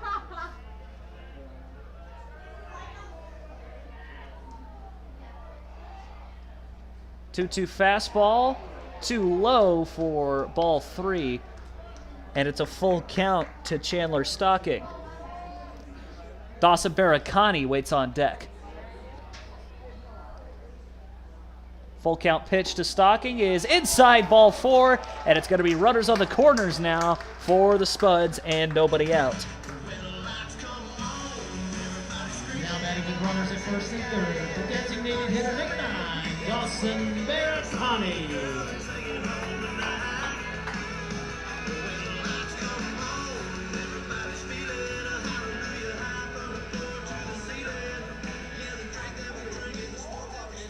So runners on the corners with nobody out, and that'll bring up the DH, Dawson Baracani. Baracani 0 for 2, but has a chance to come up big as he hits one hard in the air to left. Going back is the left fielder. He can't find it. That's going to land in front of him. Castanola around to score. Here comes Stocking as Baracani into third with a sliding triple, and it's a 2 RBI triple for the Casper Spuds. And they have taken the lead. It is now 4-2.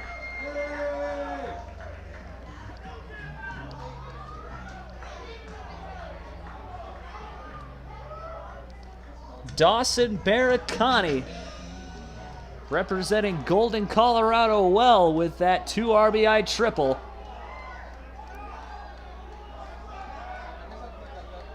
As I think that might be the end of the day.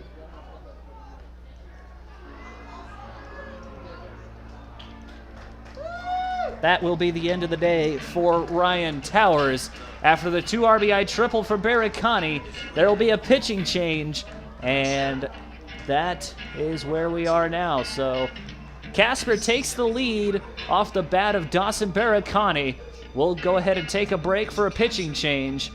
4-2, Spuds are on top.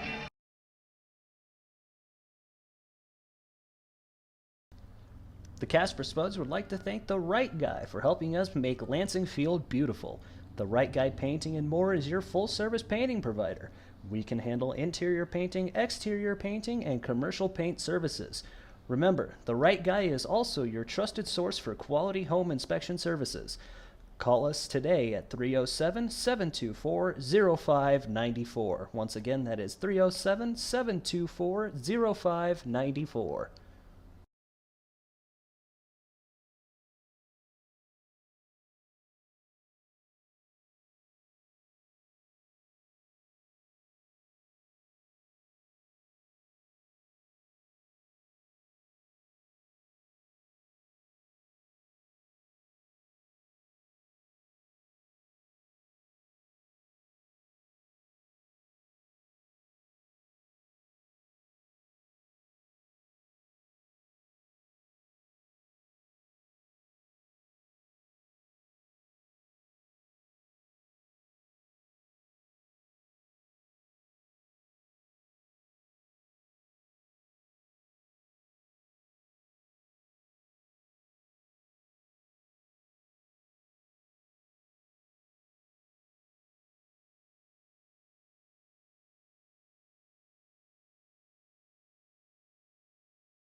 Welcome back. If you're just joining us, you just missed a 2 RBI triple from Dawson Baracani to give the Spuds a 2-run lead here in the bottom of inning number 6. As that one swung on and hit foul by Parker Burt. Still no outs here in the bottom of the 6th.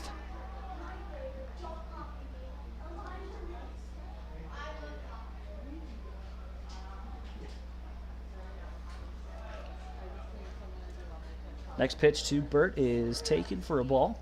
1-1 the count. There's a new man on the mound for the Sockeyes. Get that to you as soon as I can, as that one is lined right to the second baseman. Bit of an atom ball, as he didn't even have to move over there. So the line out to the second baseman for Parker Burt will bring up Lucas Danielitz.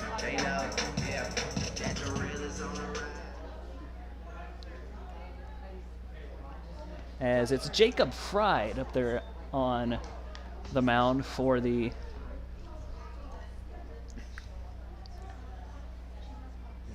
Sockeyes, as Danielitz takes a look at a ball, 1-0. Inside, ball 2, has to get out of the way a little bit on that one.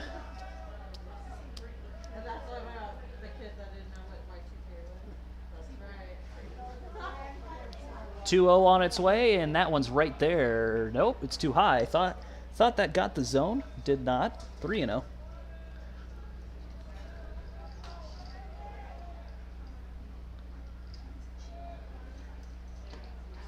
Too far inside, and it's a 4-pitch walk for Lucas Danielitz. Next up from Casper, my favorite, again, Elijah Reeves.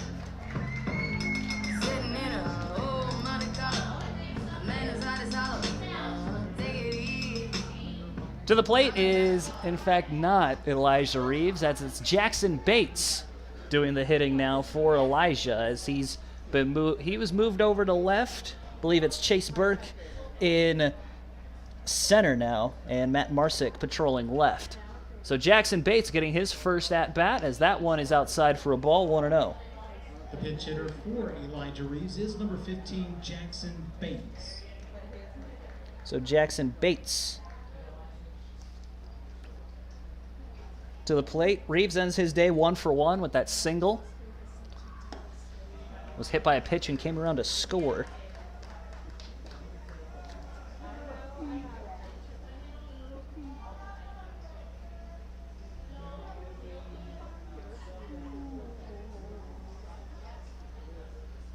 Two and 0 to Bates.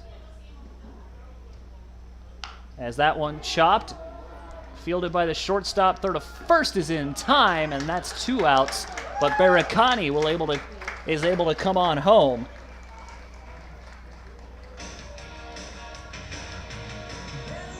So it's going to be a run for another run in for the Spuds. They extend their lead, and the out. Danielewicz makes it over to second. Barakani in to score, and Chase Burke will come up to hit now.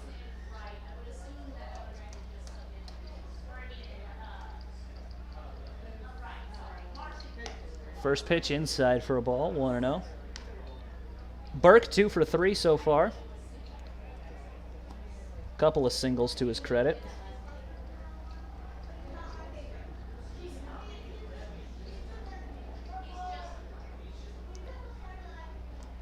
.10 fastball. Too far outside, and it's 2-0. I actually think that was a little bit more of a curveball. It had a lot of movement to it. 2-0. Pitch on its way to Burke. That one also too low, so it's 3-0. Gotta imagine he'll be taking all the way. He singled, stole a base in his last at-bat.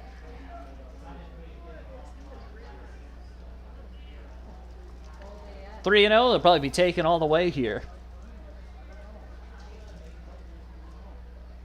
As that one is too high, ball 4, and Chase Burke will draw the walk. Back to second walk. Third walk issued by... Now batting shortstop, number 23, Nate Martinez. Second walk issued by Fried. Third walk of the inning, as Towers issued the first walk to Chandler Stocking, which then Barakani used to send home the triple. So the 4-pitch walk will bring up Nathan Martinez. As the first pitch to him is a fastball right there. He knows he should have swung at it. It's 0-1. Martinez flew out to right in his last at-bat, and that was he hit it pretty hard. Thought it had a chance of getting over Cutlip's head, but he took a little hop and was able to glove it for the out as Martinez is swinging hard. That one in the air to left, and that's going to land in the glove of the third baseman for out number 3. So that will end the inning.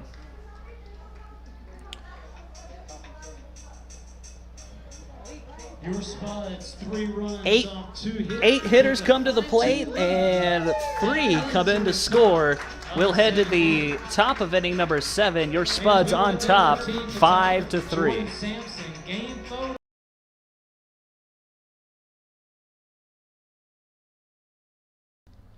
The Casper Spuds would like to thank The Right Guy for helping us make Lansing Field beautiful.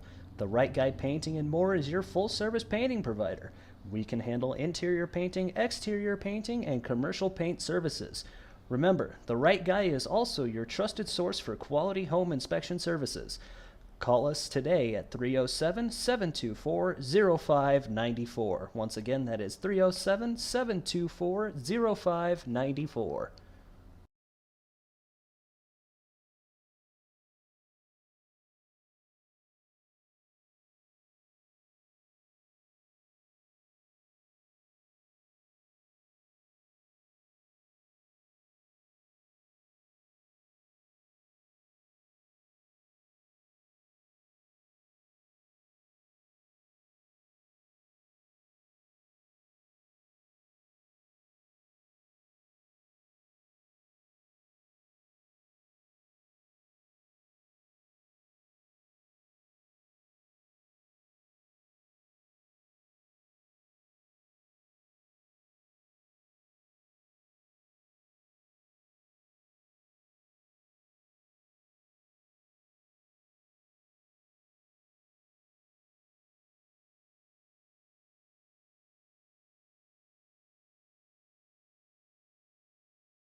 Welcome back, as Austin Takahashi will lead us off as he takes a look at a first pitch ball, 1-0. Takahashi, he's 0 for 1, struck out swinging. His last try was also hit by a pitch. That one right there for a strike, and it is 1-1.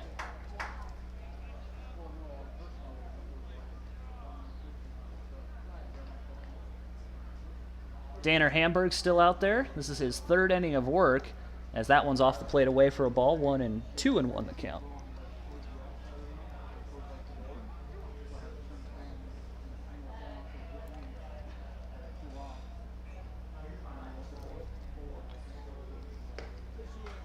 Big swing and miss from Takahashi, and the count is even now at 2-2.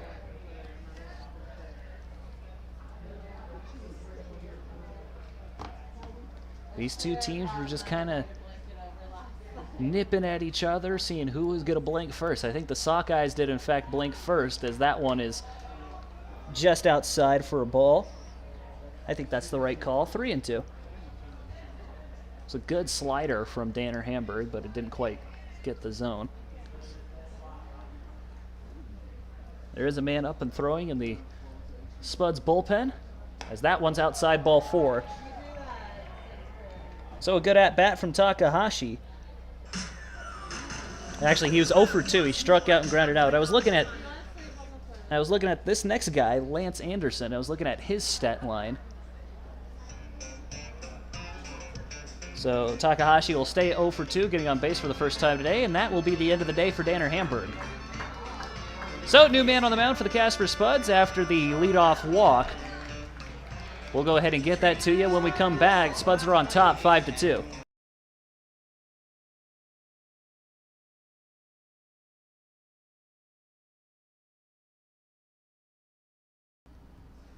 Brand new for the 2023 season, the Spuds are excited to have Sawtooth as their craft beer partner.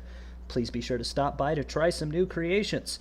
Located on 1015 EC Street, Sawtooth is open Tuesdays through Fridays from 3 to 9 p.m. and Saturdays from 1 to 9 p.m. Come try your fair share of ales, IPAs, and other beers. Sawtooth, proud sponsor of the Spuds.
New man on the mound for the Spuds, as it is Max Vosters, ready to get us going, as there's a runner on first with nobody out.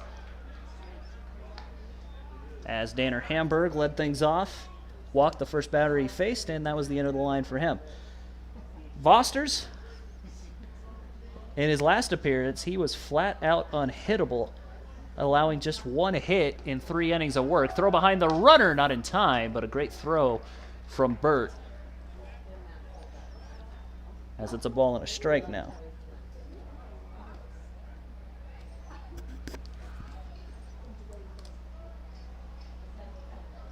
little bit of scoreboard watching for you as we're nearing the end of the season. The Spuds needed a loss from the zap as the runner breaks for second. That one on the ground is short. Throw from Martinez is in time for the out, and there's out number 1.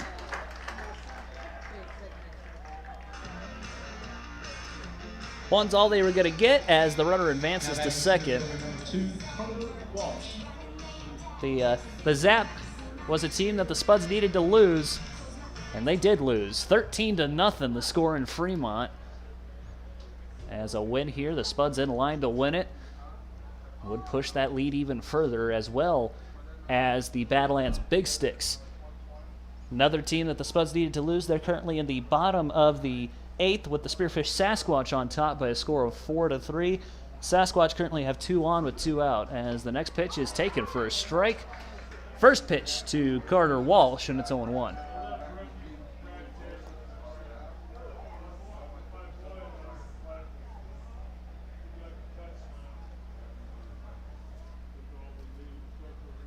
Walsh listed as a utility guy. He's out in center today. As the 0-1 is way outside. Good snag from Burt, and it's 1-1.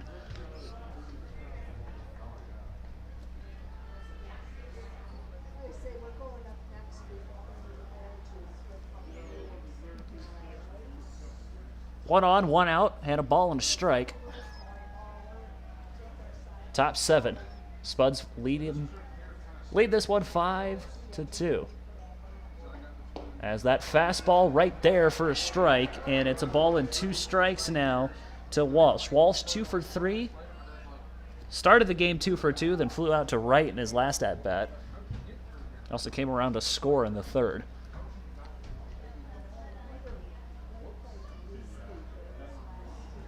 One-two on its way from Vosters as he takes a glance at the runner at second. That fastball just off the plate away, and it's 2-2.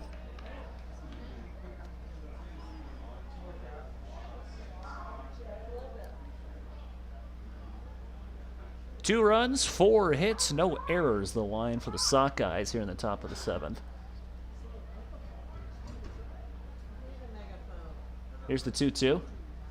Good pitch from Voster as that one chopped up the line. It's going to be a fair ball as that was a swinging bunt and a perfectly placed bunt pretty much by Carter Walsh as the runner will advance to third on the infield single.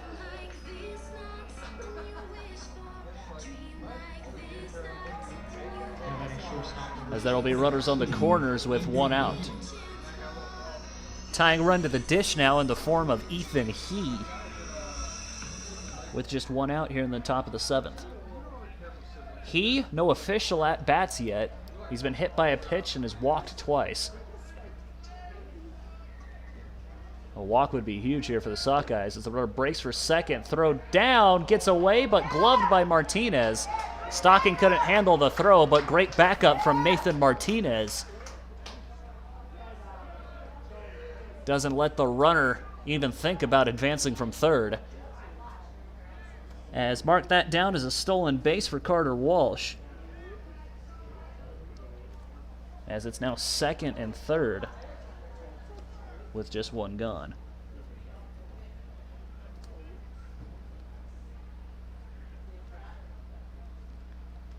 Swing and a miss, and it's a ball and a strike now.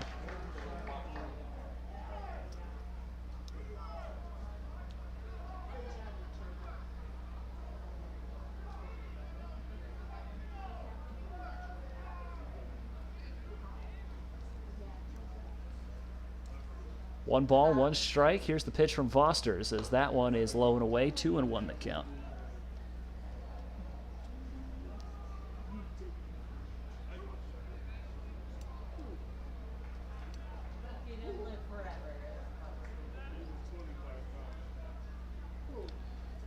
Two balls and a strike. That one swung on and hit back foul, so counts even now at 2-2. Vosters is from, just had it, where'd he go? He's from Hilliard, Ohio, attends Muskingum University. And is facing Ethan He with a 2-2 count. Big Sticks got out of the inning as they're down to their last chance in the top of the ninth. That one hit pretty hard in the air to left, but right at Marsick, he'll put it away. Runner tags for the plate. The throw, not in time, and it's going to be a sacrifice fly for Ethan He. So give him the RBI as Takahashi in to score. As the Spuds still hold on to the lead, but it's been trimmed a little bit. It's 5-3 now in favor of the Spuds.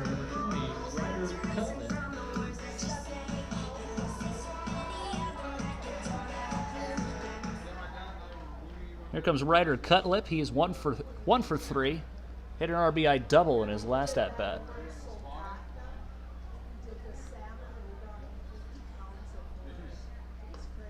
First pitch fastball, too far inside to Cutlip, and it's 1-0.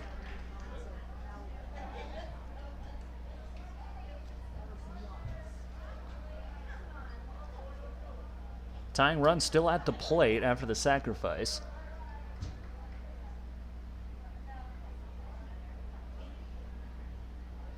That one right there for a strike, and it's 1-1.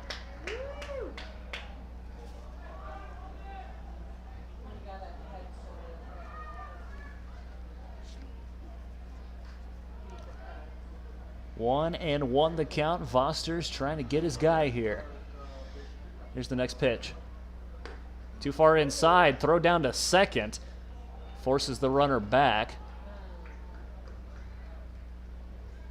Dude, that's the that's the farthest throw a guy can make. Honestly, if I'm fast enough, and Walsh is no slow guy. If I see he's throwing to second, I'm considering taking off for third. That one's too far outside. 3-1.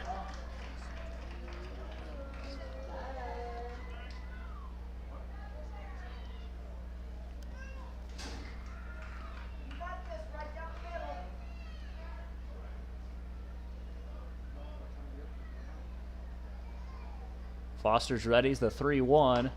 Right there for a called strike. As home plate umpire tried to ring him up. That's strike 2.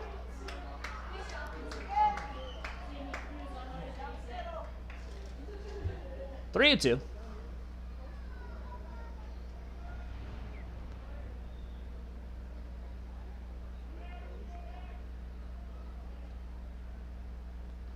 Full count pitch is swung on and hit foul. So we'll try again at full. 3-2.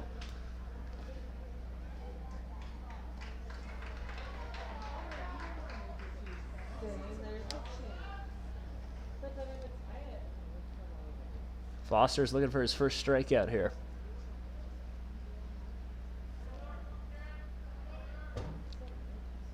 Gets the signs from Burt. Checks on Walsh. Payoff pitch. Got him swinging, and there is out number 3, and that will end the inning. Sockeyes get one back. They leave one stranded. Stretch time here in Mike Lansing as we'll head to the bottom of the 7th. 5-3, Spuds still on top.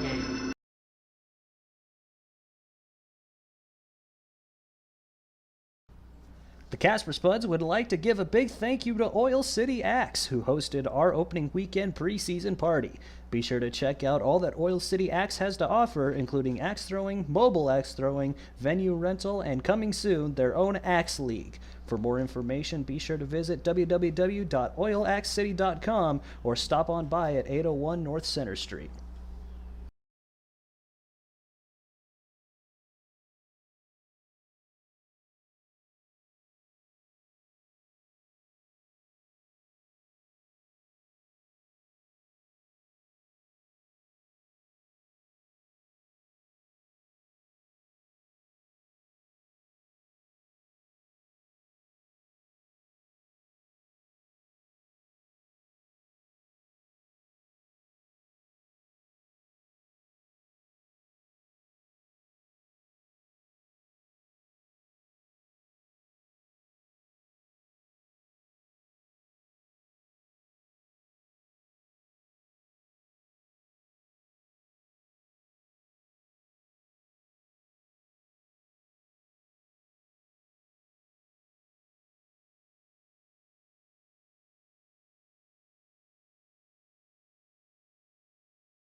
Welcome back to Mike Lansing, as Matt Marsick will be the one up to bat.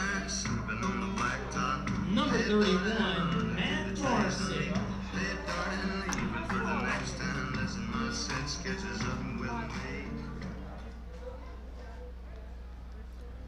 Marsick, the only man to not bat in that sixth inning, as the first pitch to him is right there for a strike, and it's 0-1.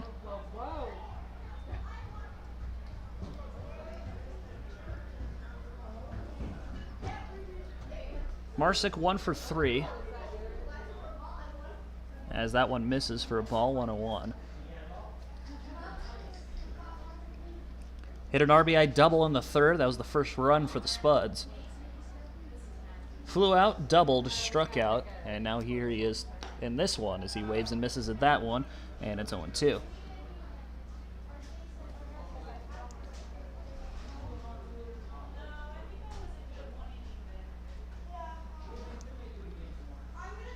Fastball hit down the line and fell, and we'll try again at a ball and 2 strikes.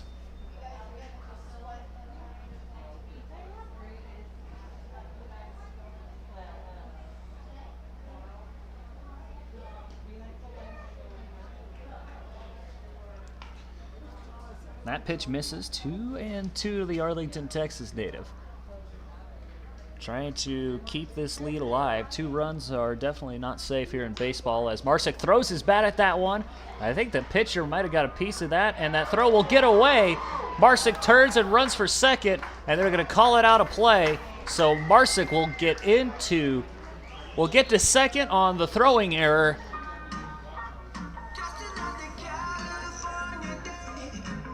So call that an E4.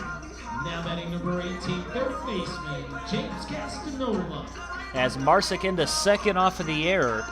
That'll bring up James Castanola.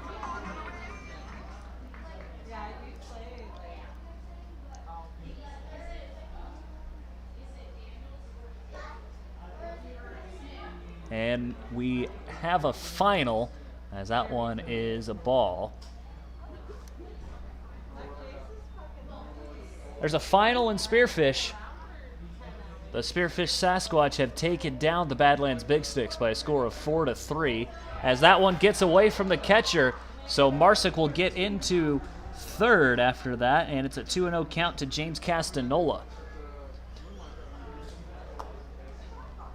So the 2 teams that the Spuds needed to lose have lost. Now they need to do their job, and they're going the right way about it, as we're up 5-3 in the bottom of the 7th. And that one gets away from Castanola, and Matt Marsick will come in to score. So got away from Smith. Castanola, of course, at the plate. But Matt Marsick in to score, and the Spuds extend their lead. It's now 6-3.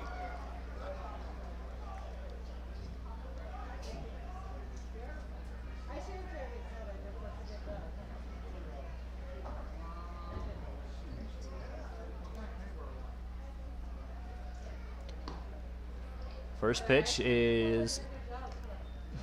is taken for a strike. 2-1 the count to Castanola. Next pitch to him is taken for a strike, so it's 2-2 now. After up being 2-0, it's now 2-2. 2-2 swung on, hit on the ground to short, fielded by He. Throw to first is in time, and there's out number 1.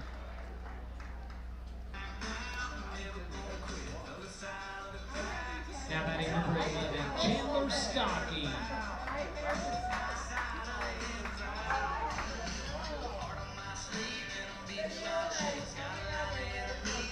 So after the ground out, that will put 1 out on the board, and Chandler Stocking to the plate.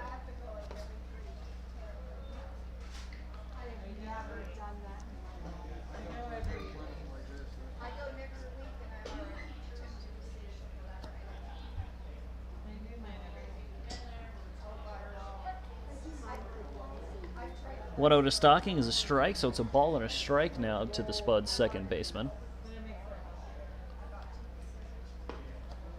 That one also finds the zone, so quickly he's down 1-2. Stocking 1 for 2. He drew a walk and came around to score in his last at-bat plate appearance. As that one hit down the line, but fielded by the third baseman. Throw to first is in time for the out, and that'll put 2 outs on the board.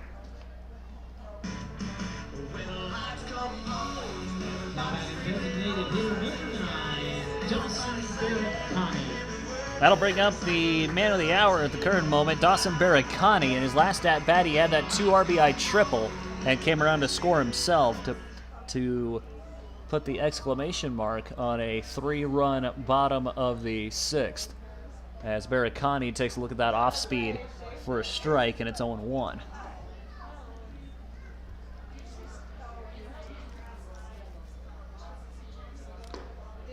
Next pitch just misses, and it's a ball 1-1. Barricani from Golden, Colorado, and attends UMBC, University of Maryland, Baltimore County.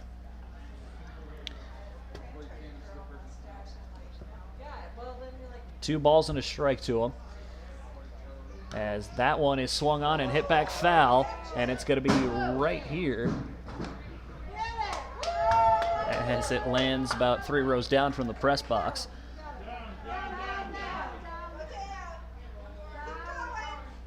Two and 2 the count.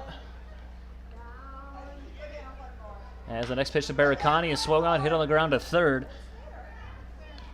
Fielded by Takahashi, and the throw to first is in time, and that'll end the inning. So the Spuds get 1. They answer the 1 run scored by the Sockeyes after Marsick scores on a couple of wild pitches. And we'll head to the top of inning number 8, 6-3, Spuds.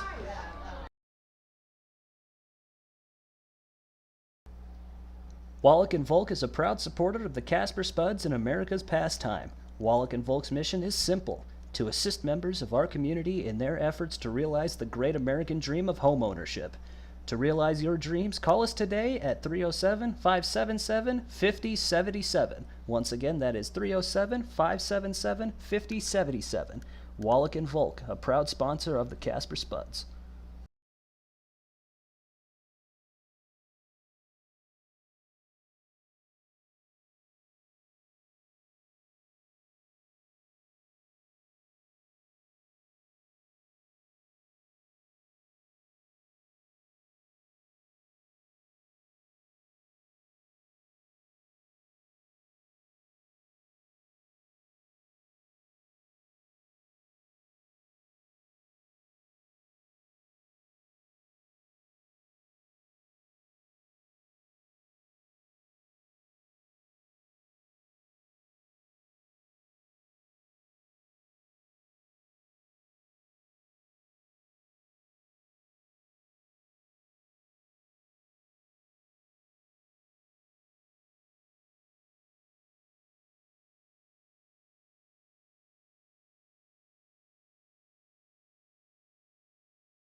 Top of the 8th, ready to get started. Time running out for the Sockeyes as they are down by 3 runs in this one, and Grant Carey will be the one to lead us off as the 3, 4, 5 guys due up. Check that, the middle third of the order, 4, 5, and 6 guys are due up as the first pitch to Carey is a strike. It's 0-1.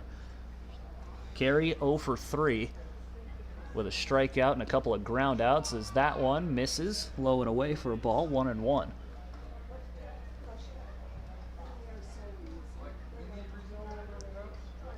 Six runs on 7 hits and 2 errors for the Spuds as that one's off the plate away, 2-1. So it's all final in the ILB except for this one. The Hastings Sodbusters took down the Nebraska Prospects 6-5 as that one is swung on and fouled. 2-2 the count will move to. The Fremont Moo with a big helper for the Spuds as they took down the Hawaii Zap by a score of 13-0. And then, as mentioned, in the bottom of the seventh, the Big Sticks lost to the Sasquatch as Castanola will put that one away for the first out. Big Sticks lost to the Sasquatch in Spearfish by a score of 4-3.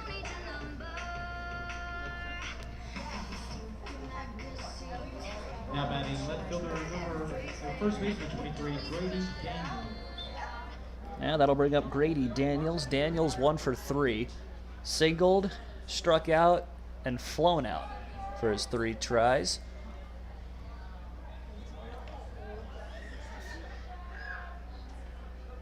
As that one misses, 1-0.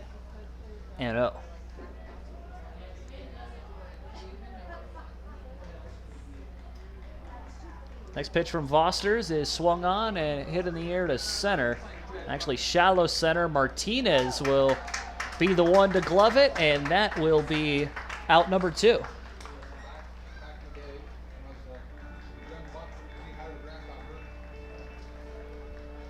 Now batting the catcher, number 19, Hadley Smith. To the plate now will come Hadley Smith as the first 2 Sockeyes have gone down rather quietly. See if Smith can fare any better. He's 0 for 3. Got on a fielder's choice and got on to second after a throwing error. Hit the second as it's 0-1 to him after the swing and miss.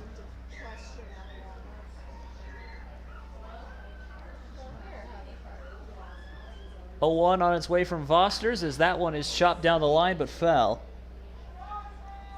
And the count will go 0-2.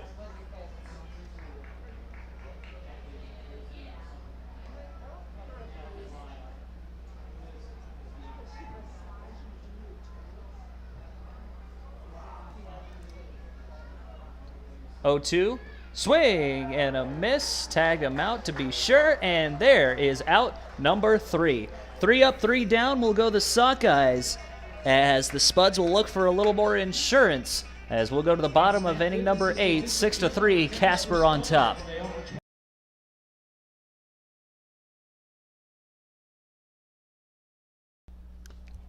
Pepsi is excited to return to Mike Lansing Field for another great season of Independence League action. As the exclusive non-alcoholic beverage provider of the Casper Spuds, Pepsi is also proud to support the Spuds 2023 Military Appreciation Spectacular and the Spuds Bottle Race. Pepsi, the proud sponsor of the Casper Spuds.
Spuds looking for some insurance runs as we begin the bottom of inning number 8. Parker Burt will be the one to get us going as it's the bottom third of the order. 7, 8, 9 guys due up for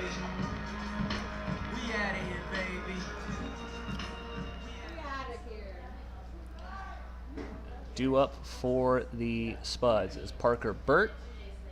His first pitch swinging, that one in the air to center, and Walsh will put that one away for the out. And so 1 pitch and 1 out for the Casper Spuds. Pinch hitter in for the Casper Spuds now, as it's a Wyoming native, Reed Beatty. Pitch hitting for first baseman Lucas Daniels. Number 35. He's from Laramie, Wyoming.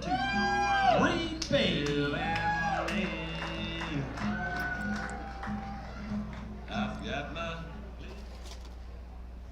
Beatty, the only guy from Wyoming who's not from Casper, as he's from Laramie, and he's going to drop one into right field for a base hit. So an opposite field hit for Reed Beatty, and it's going to be 1 on and 1 out for Jackson Bates.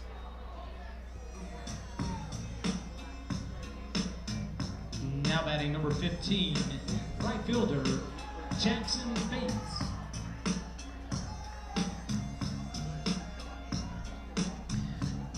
So the Wyoming guys are showing out tonight. As Reeves had a couple of runs, there's Beatty with the RBI, with the base hit, as that one is too low for a ball to Jackson Bates, and it's 1-0. It's the only 2 Wyoming guys that have gotten in tonight.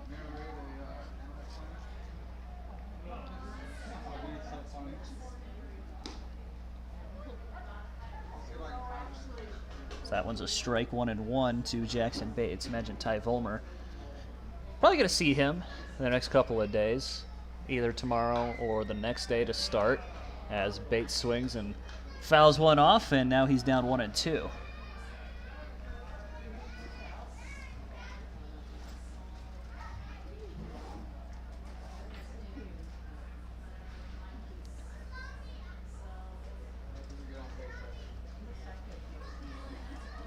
One ball, 2 strikes to Bates. As he thought about that one, decided not to swing at it. Good decision, and it's 2-2.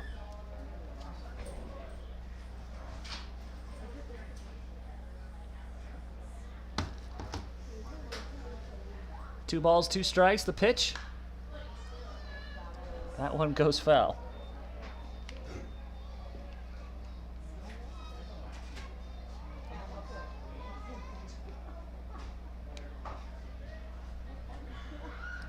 Two and 2 the count now to Bates. Swing, gonna miss at that one, and there's out number 2.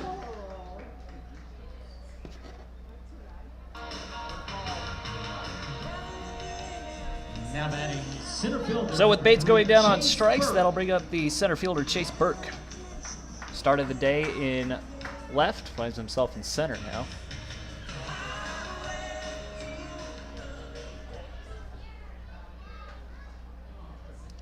Burke, 2 for 3, as he's first pitch swinging. That one hit in the air to right center, going over his cut lip, and he will race over there for the out, and there is 3 outs. So the Spuds are not able to get any insurance, but they do have the lead as we'll head to the top of inning number 9, 6-3. Casper looking for the win.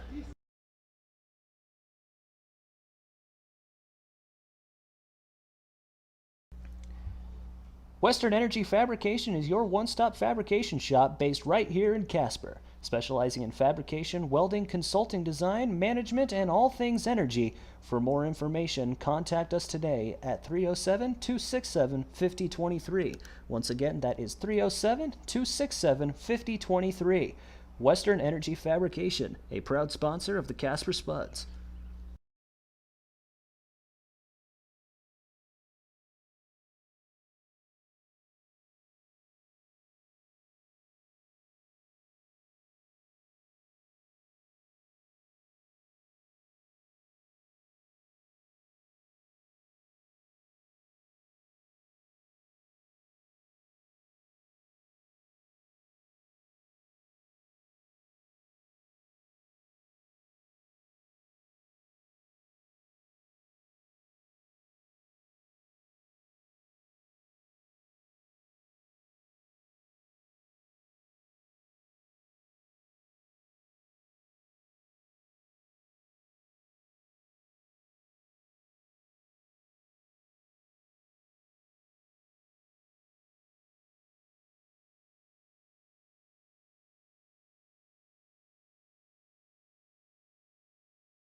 Casper just 3 outs away from extending their first place lead, as it's going to still be Max Vosters to keep us going as he swings and fouls one back. 0-1, bottom third of the order due up as Hunter Christensen. Hunter Christensen will be coming in for Kaysen O'Neill. As that one popped up, may be playable. Burt under it, and he will grab it as Reed comes crashing into him. Hope they're okay. That's a...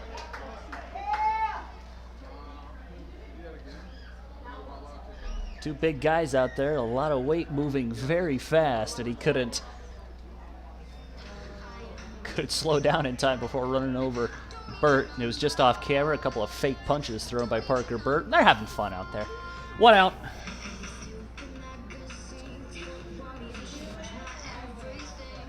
Pinch hitting is number 12, Dane Bradshaw. And another pinch hitter as Dane Bradshaw will grab a bat for the Sockeyes.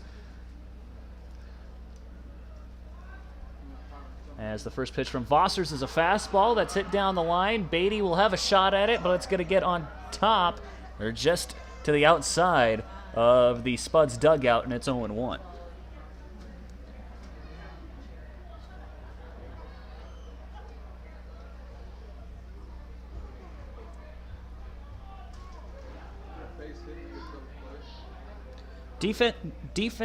Couple of defensive replacements, as that's a strike. Couple of new guys in on defense. Reed Beatty taking over at first, and Dawson Baragani doing the fielding over at shortstop now. As the fastball is hit into left, and that's going to get down for a base hit, so hold everything. As runner breaking for second, the throw from Marsick is... doesn't matter as the ball popped out at Stocking's glove.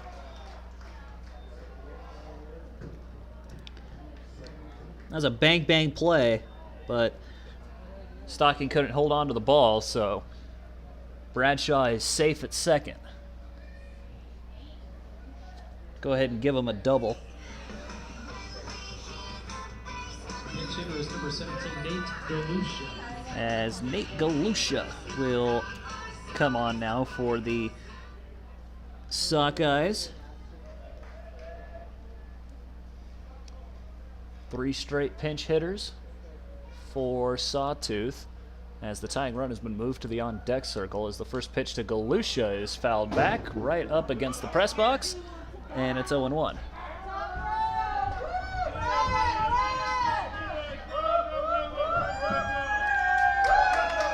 The count to Galusha, as Vosters is ready.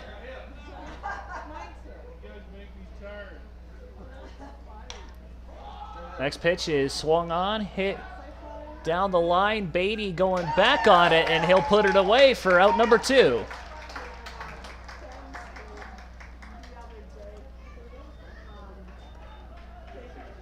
There, Beatty got his play. So to the plate, not another pinch hitter. There's still Carter Walsh. Going for his 5th try here at the plate. He is 3 for 4. So he's been a tough out.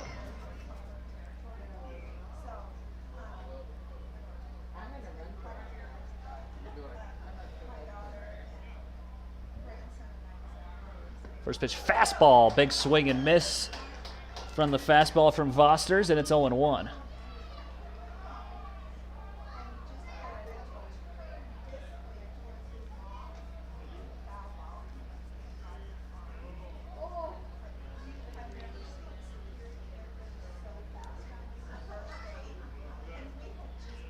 No balls and a strike.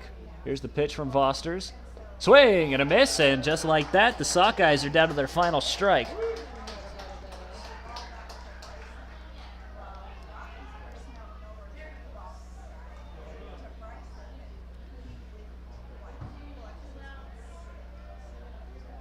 Foster's readies. No balls, 2 strikes. Here's the pitch. That one fouled back, so Walsh will stay alive. It's 0-2.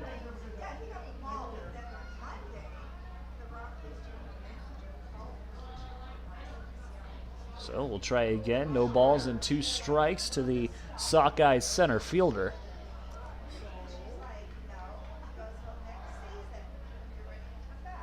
0-2 on its way.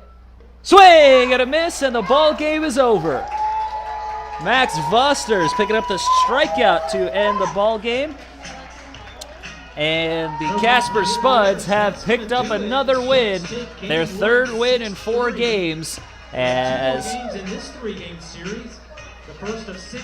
the Spuds pick up the win by a score of 6-3. How did we get there? Well, let's go over it. No runs for either side for the first 2 innings.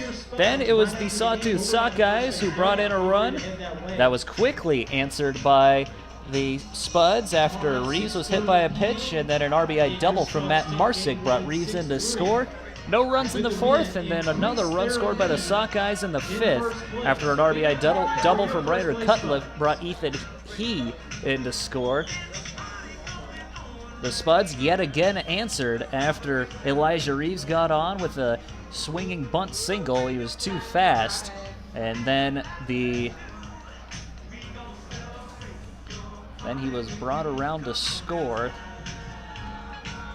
Sockeyes went 1-2-3 after 3 straight flyouts to left, and then the 6th inning is where the Spuds took control of this game. It started out a leadoff double from James Castanola, a walk from Chandler Stocking, then followed by a bases-clearing triple by Dawson Barricani, and then he was brought in to score after a ground out from Jackson Bates in his first at-bat. 3 runs in to score after that. Then in the 7th, the Sockeyes brought a run.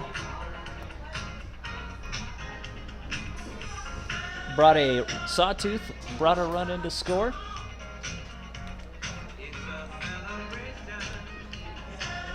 As Takahashi drew a walk and would later come around to score on that.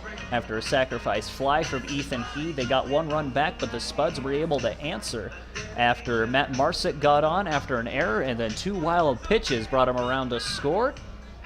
And that was the final run that would be scored as the Spuds pick up the win here. Game 1 of a 3-game set, and they make some more ground on this first-place race, as they are now 4 games ahead of the 2nd place Badlands Big Sticks. 4 games ahead of the Sasquatch, and now 4.5 ahead of the Zap, as both the Big Sticks and the Zap lost today. Sasquatch picking up the win against the Big Sticks. Zap falling to the Moo. We'll go ahead and take a break. We'll have your player of the game for you up here soon, as the Casper Spuds are your winners here tonight at Mike Lansing. 6-3 the final score. Don't go away. We'll have the post-game interview for you here shortly.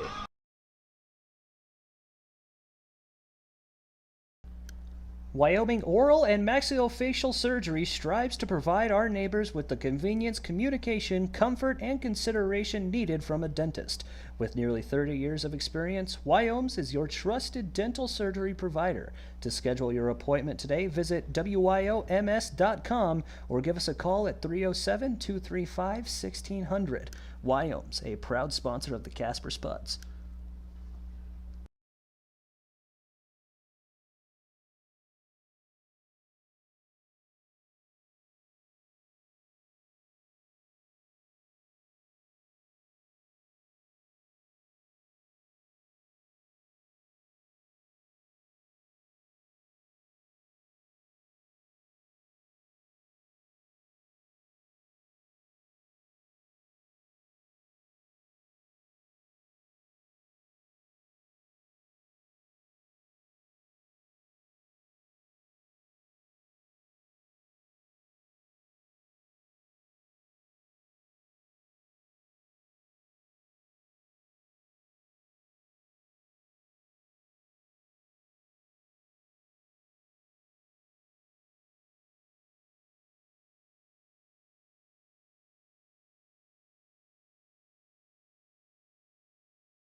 Visit Casper is a proud supporter of your Casper Spuds, the official convention and visitors bureau of Casper, Wyoming. Visit Casper will be on the field all season with the Spuds as the sponsor of the team's batting practice jerseys. Visit Casper is your resource for information on the one and only Casper. If you're joining us from out of town, log on to visitcasper.com for information on restaurants, hotels, and things to do in the one and only Casper.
Here with our Banner Health player of the game, starting pitcher Nolan Thebe. Nolan went 4 innings and got 5 strikeouts in the no decision. Nolan, what was your thoughts? What was your mindset coming into today? Honestly, just throw a lot of strikes. I'll come back from an injury in April, so that's kind of been my approach the whole time when I go throw. So just throw strikes and try and throw hard. So walk me through that 3rd inning with giving up the 1 run after being pretty solid through the first 2. What was your thoughts going in, down? How does this team, this team always seems to go down, but always has an opportunity to fight back and always takes that chance. They're never down and always just coming back. What's the energy like at any time that this team is with those situations? Honestly, just like rallying behind each other and making sure, like, hey, I got your back, you got mine, kind of thing. Like I know James Casanova and I are roommates. We got each other's back. So it's just that kind of like atmosphere, and just knowing that we're the better team out there. So. And you weren't pitching at the time, but tell me about the energy in the dugout after that 3-run inning, especially after the triple from Dawson. How was the team feeling after that, and feeling like world beaters at that point? Pretty much, that'd be a good way to put it. Like, we obviously were the better team out there, and we showed it. So especially that inning, like what you mentioned. So Dawson really came in clutch for us there. But once again, Nolan Thebe, your Banner Health player of the game. Again, 4 innings, 5 strikeouts. Be sure to come out here. Be sure to tune in tomorrow, 6:30 once again. Or if you're in the area, be sure to come out and enjoy some Spuds baseball. And hopefully maybe we can keep this going and get some playoff baseball. Absolutely. Thank you. Thank you. Appreciate it.